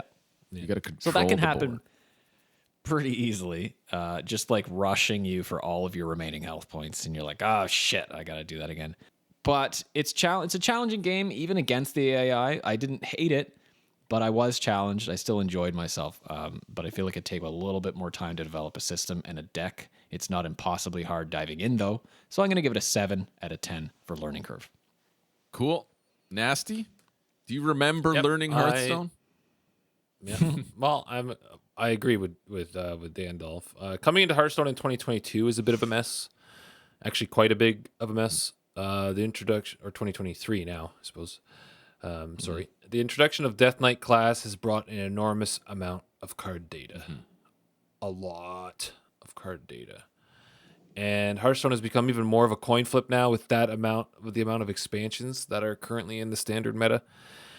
I'd say it's pretty hard for someone to get into it right now. I would probably wait, like I said, for them to remove a few expansions, like the older expansion sets, before jumping into the standard mode. But I'd recommend the classic mode if you're just jumping in, and then you can move into the standard mode once you get that base knowledge. Right. But after all that, I'd give it a 7 out of 10. Ooh, yeah, I agree. 7 out of 10. Same. Start with Hearthstone Classic, and you would learn the game. You learn battle cry. You learn what a death rattle is. You learn a static effect. You learn about the taunts. You learn about everything. The hero powers, what they do, what the different classes are about. You know what I mean? So I'd say for sure play Hearthstone Classic. They'll give you a deck to play. There's multiple decks, I think, for each class that they give you. I say 7 out of 10. So that's an agreed 7 across the board. Wow. A 7 for learning curve. All right, let's move on to the collection. Unlocking cards in Hearthstone requires the purchase of packs by real money or in-game gold rewards. However, there is a base set of cards that come with your account. You also get new cards as rewards in the Battle Pass. You can also craft cards with in-game currency that is exclusive for that purpose, much like The Witcher. Dandolph, you maybe didn't get this far, but do you have any thoughts on the collection? So I was using the Mage starter deck, like I said, which I found relatively useful as a fledgling card player. I think I have 8 of 16 Mage cards unlocked. So I'm guessing playing a class deck unlocks more cards for that class, which is kind of cool. It appears well-rounded, purchasing packs with in-game currency or real currency, but also unlocking various individual cards and packs as you play and complete quests. Some dubbed all classes, and some are class-specific. So it's kind of like Gwent, I guess, in terms of factions and whatever. I love the idea of playing solo quests to unlock hero types, which allow you to build decks of that hero class. While you're working slightly harder for them, you're still given cards and packs for playing matches, and the quests are like pretty early on. Like all of that, you can get some packs and individual cards early on as a new player. So I was looking at the menus and everything. I don't really think it was that bad. So I'm going to have to give it, I think, an 8 out of 10 here. I didn't really see any issue. I don't know. This one's tough because it's a money sink. Like you can sink a lot of money into this one. The free-to-play decks that they give you, like the cards that you start with I'm going to take it to the perspective of after unlocking all the base cards for all the classes. So let's say you get to that point, and you can get to that point by just fucking around in whatever mode, I think, right? Just XP, just gaining the XP of that class. The free-to-play model in this game is acceptable. Remember back in the day, they would do free-to-play runs? Yes. Like the streamers, they would do like free-to-play to Legend, or they'd try. Did they get free-to-play to Legend, which is insane. Yeah. And this is one of my points. But is back then, if you're a free-to-play player, you're going to have to really be more on top of your game and really learn what's coming at you to get that value out of the cards that you can unlock for free. Now, you can unlock the good cards, okay, but that's grinding. You got to grind a lot. you got to craft them. And in this one, and craft them, yeah. So let's say I was a mage player, so I didn't give a shit about any other class. Okay, I didn't give a shit about any other class. I'm going to master mage, and I'm only going to unlock all the mage legendaries, all the mage cards. I'm going to get all that stuff.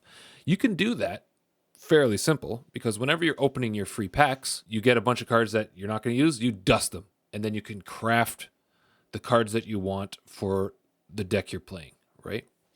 And I find that was very easy, and I enjoyed doing that. That being said, The way they open the packs, very nice. Yeah. The artwork, the pack itself is a little book. It's a little book and it Half of pops it's open. frozen. Oh man, Very cool. So fucking I like good. that a lot. Very cool. Then that dopamine fix hits me. I'm like, fuck yeah, and I'll just Oh, keep. there it opening those is. cards. Yeah, he's got his fix for this. Yeah. So I'm gonna give the collection aspect. Oh, and the book is all organized. Oh yes. The pages, love it. I love it. Collection. Yeah. I can search the power of the card easily. If I want a 5-cost card, I click 5-cost card, and there they all are right in front of my face, and I can just look through it, read it. It's presented beautifully. It's right there, and you can do that for all the classes. I'm going to give collection 8 out of 10 for Hearthstone. We have another agree. I also give it an 8 out of 10. That's another 8s across the board. We got an 8. All right, let's move on to the artwork. Dandolph, what do you think about the artwork on these cards? You scope them out? Yeah, I did. I looked through everything that I had in my collection, which was an entire mage deck and various cards from other classes that I've unlocked. And frankly, I do love it. Blizzard standards for artwork, there's no exception here. I love how I do like how the minion cards, this is kind of more about UI, but they're still part of a package. The minion cards appear different visually. They're almost like board game pieces or portraits rather than like cards, which is kind of cool. So it offers a bit of separation from spell cards, for example, which are actually card shaped. I love the names and the title banners, like the scrolls and stuff, and the intricate stonework on a lot of the cards and stuff are really beautiful. The frames on the legendaries the have frames, like a that's dragon right.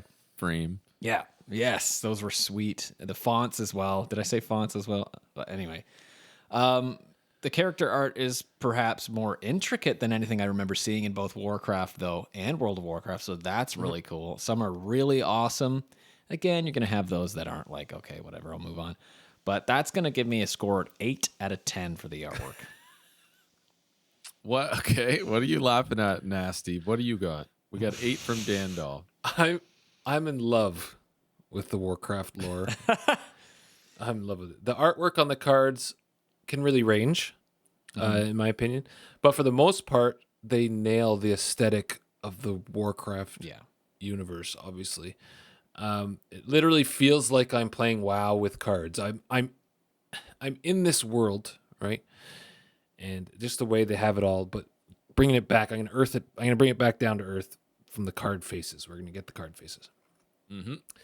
Did you guys notice that every class has like a color palette, like a color way of doing it? So, for instance, Demon Hunter has the green cards, right?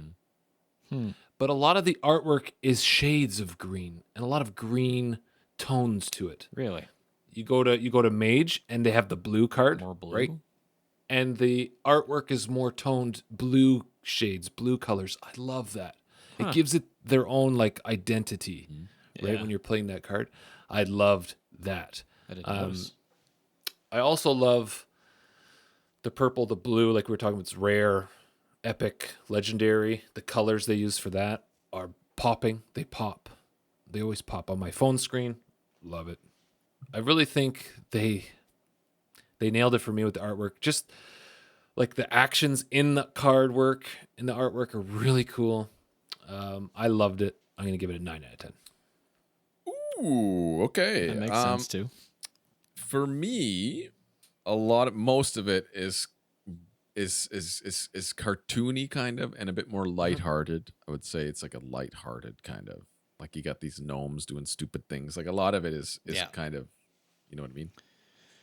They have very funny artwork.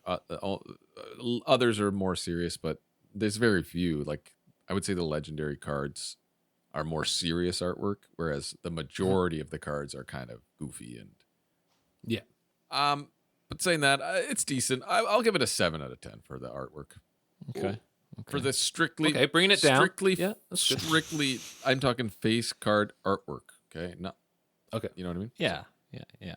So what's that? Not That's the a card. total of. You got 7, 8, 9. That's a total of 8. All right. So let's talk about the interface then. What do you think about the interface, Dan? I don't have a lot of complaints with Hearthstone's interface. The deck collection menu, that Nathaniel was talking about, it's this beautiful leather-bound volume full of index cards on stained pages that I can flip through with my touchpad on the laptop, which is just awesome. And it goes whoosh, and you hear the page. And it's nice and fast and responsive, too. I'm not, like, waiting for it to... So that, I love seeing the cards in, like, a nice volume, almost like a real-life binder that you would have. Everything feels fantasy world, everything feels like fantasy world items. You've got that gauntlet for the mouse cursor and everything like that. The books, the pages. I love that. Yeah. The backgrounds even being like wooden tables at an inn maybe where you're What about the playing music? against somebody. The music is awesome. Yes. I'm just like, I had it open just listening to the music. Boom, boom, like as I was writing my notes. Yeah. Why didn't we have that as a fucking category? so good. Yeah. Wow, Pokemon doesn't have music. Hearthstone would have blew it all No, away. it's just that it's less of a relevant category for the Yeah. actual game itself. But anyway, the music was a bonus one for Hearthstone for sure. It felt like Pirates, like it felt like Sea of Thieves sometimes. So, but yeah, I love the backgrounds being like wooden tables, like you're at an inn or something like that, playing against your opponent. The in-game UI is streamlined. There was something I noticed where I didn't see at first. I didn't realize that the buffs are on PC are on the left side of the screen. They were kind of like hiding in the margin between the two character plates. And I was like, oh shit, there what? they are. And I The was like buffs? scrolling through them. Yeah. What do you mean? Like the buffs that come up. If you play like a secret or something and it shows what's currently at play. The log. The log. I didn't know that it was there for like the first few matches that I played. And I was like, Oh, okay, yeah. To see So what's that was been a little played. I hidden. love that. But that's not a huge deal. It's just that's one thing I did notice. After exploring Hearthstone's warm, though, and inviting wooden, uncluttered, that word, uncluttered menus, I realized I didn't hate anything. I was like, I know where everything is. It's really quick and easy. I'm not clicking the same button twice like Gwent. So it's an 8 out of 10 for me on UI. I almost a 9, but it's just a UI. I'm not crazy about it. So 8 out of 10. Nasty. This is by far the best Yeah. interface I'd have to that I have dealt with the past couple of weeks. In my opinion, it's the best out of all the games that we've played. It provides the information it needs fully on screen. Okay, I can see it all, and it's easy to get around. I go to my collection. It's a collection. I go to fucking this mode. It's this it's just so clean and it's so good. And again, it was the benchmark that all these other games should have just, I don't know, looked at. Maybe I'm sure they did, but like that's the way they presented it. They really brought you into that world where you're at an inn or you're at like a tavern, and it's just so good and it's polished. They polished the shit out of it. It's got the Blizzard polish that Overwatch has, that Warcraft, like everything. It's got that polish. They're masters. They're masters at polishing this stuff, and everyone knows it. And there's a reason why, just because they've been in it for so long. The collection book is literally perfect. I don't think I have any complaints about the collection book. It's landscape Landscape. Yes. Oh, Yeah. on mobile. yes. Yeah. Landscape. I think that's another big one. Is the landscape is so fucking good. I don't like holding my phone vertically when I'm playing games. I hate it. Vertical's where it's at. I mean, horizontal. Horizontal where it's at. Sorry. Horizontal. Horizontal. He The needs his playmat dopamine fits- fix. Somebody get him a fix. Somebody open a pack. I don't know. I can't say. The only gripe I have with this is the store is a piece of shit. Store. Oh yeah. The performance of the store is fucking awful. It's Haven't got to that. garbage. Sucks. You click on store and it's like, Because they have like 3,500 things there that you can buy instead of like loading. yeah, and all the animations, because they have the animations of the cards to preview what's in the deck or preview what's in that pack, and it just kills. Anyway, it even kills on the computer. I'm gonna knock 1 point off. I'm gonna give it 9 out of 10 for interface. Nice. Yes. Agree on all points. Agree on all points. I also gave it a 9.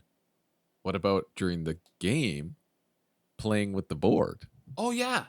Tell them about that. Well, during the game, I don't know, Daniel, if you notice this, you can click on things on the side and you can play with the board while it's not your turn.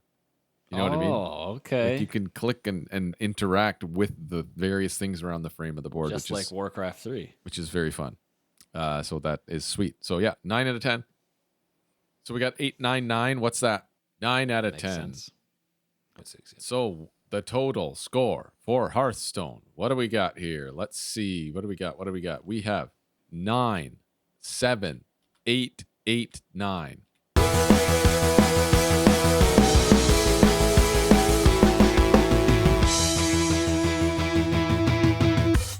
We have a winner. Get Winner, chicken 82%. dinner.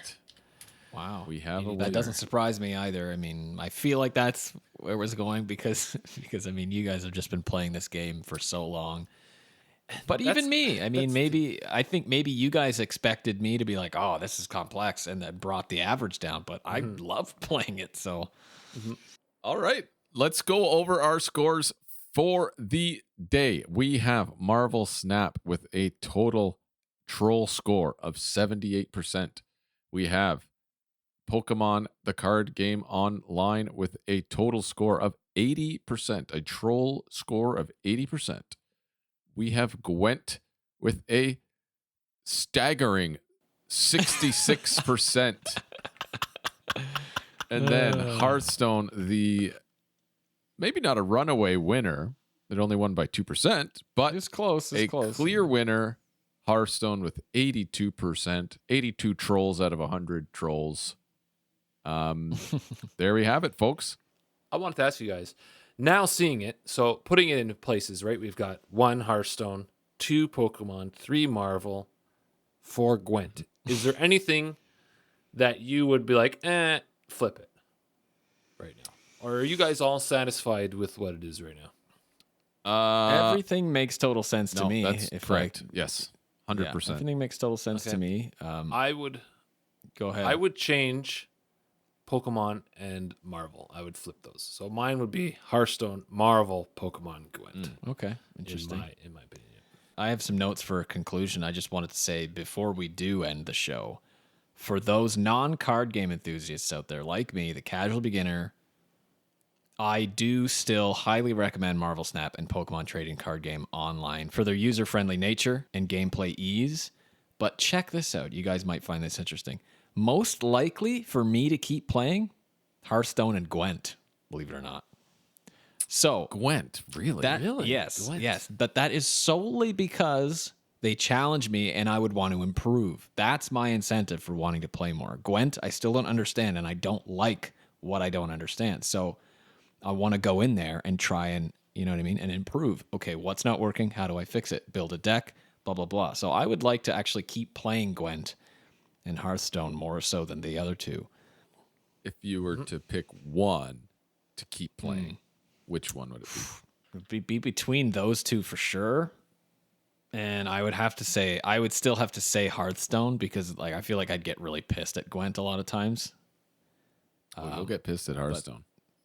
Yeah, I'm sure. But at least the funny voices and stuff would maybe make up for it. I don't know. Well, Daniel, I would like you to keep playing Hearthstone, and maybe by next episode, maybe we'll see if you played a little more. So I hope that the information we provided, this is an extensive information we provided here on each of these games, can give some insight to each game if anyone wants to play or was ever curious about playing any of them. So Daniel says that he would keep playing Hearthstone. That's the consensus here. Hearthstone, our winner overall. Not surprising to me. You heard it from the trolls' mouths themselves, folks. Let us know if you play any of these games or if you were ever interested in playing them. Maybe we can give you that little push you needed. Leave us a YouTube comment, a DM on Facebook, or an Instagram message, or tweet us. Let us know if this pushed you to play the game, or if you've ever played and just quit. Just let us know what your thoughts were. We want to thank everyone for hanging out with us. If you're watching on YouTube, give us a like and subscribe if you enjoyed the show. If you're listening to us, please give us a rating and a review on Spotify or Apple or any platform that you're using. It'll help us to get out there for more listeners. We hope you have a wonderful day. Peace. See ya.